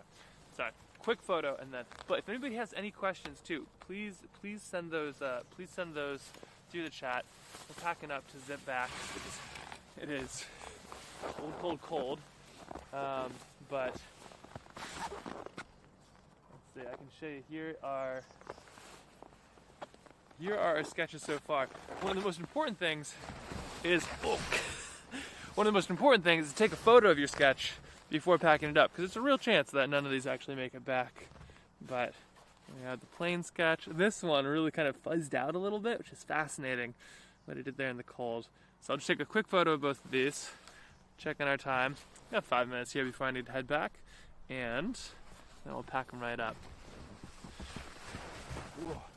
What's really nice, especially about a watch that has a bright light on it, is in the winter, when the lights are going down, something really helps.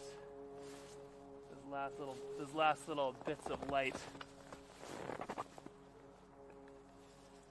Alright.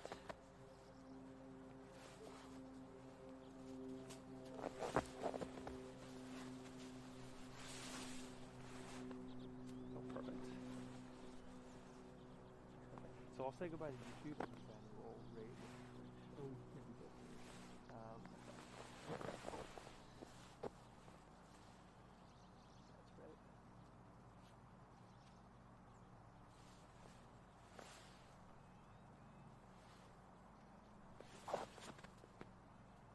We'll read through first, yeah.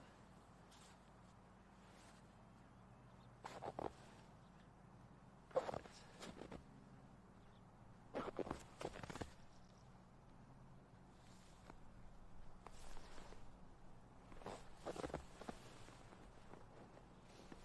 Yeah, to read. That sounds perfect. Okay, so we got these. Alright. How are we doing on time? Well, I am going to check in with Nico. Oh, 1 second. Does anybody have any questions? We've been quite quiet here. Okay, perfect. All right, well, we'll get that. Let's see.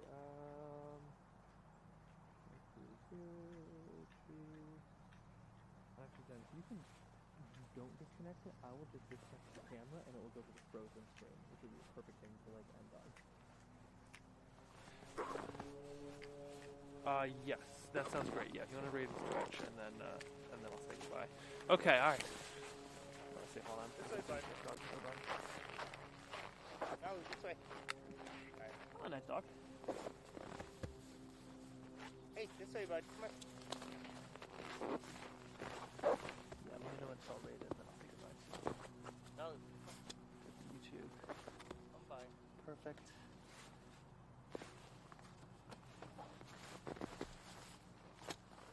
No, not yet. Here, let me say goodbye to YouTube, and then I'll say. Okay, so we're good on Twitch. Oh yeah. No, hold on for that for 1 second. So we're good on Twitch. Okay. All right. Oh yeah, so I'm gonna go say goodbye to YouTube. All right, everybody on YouTube and at the AmazeFit launch there. Just wanted to say thank you for an amazing, very cold paint, but also I hope that things are going great in the show and can't wait to be able to hear all about it. And hopefully return with lots of fingers to make more sketches. Those ones are made in much warmer conditions, but it was really cool to be able to show the process out here. So thanks for letting me be a part of all of this, and I will, well, I think I'm just gonna shut things down and go find some real warm, food and a house. I think that's the next step, but I really appreciate this full titanium state of mind. It's been really cool, and time to use my watch to actually find my way back home. All right, goodbye, everybody.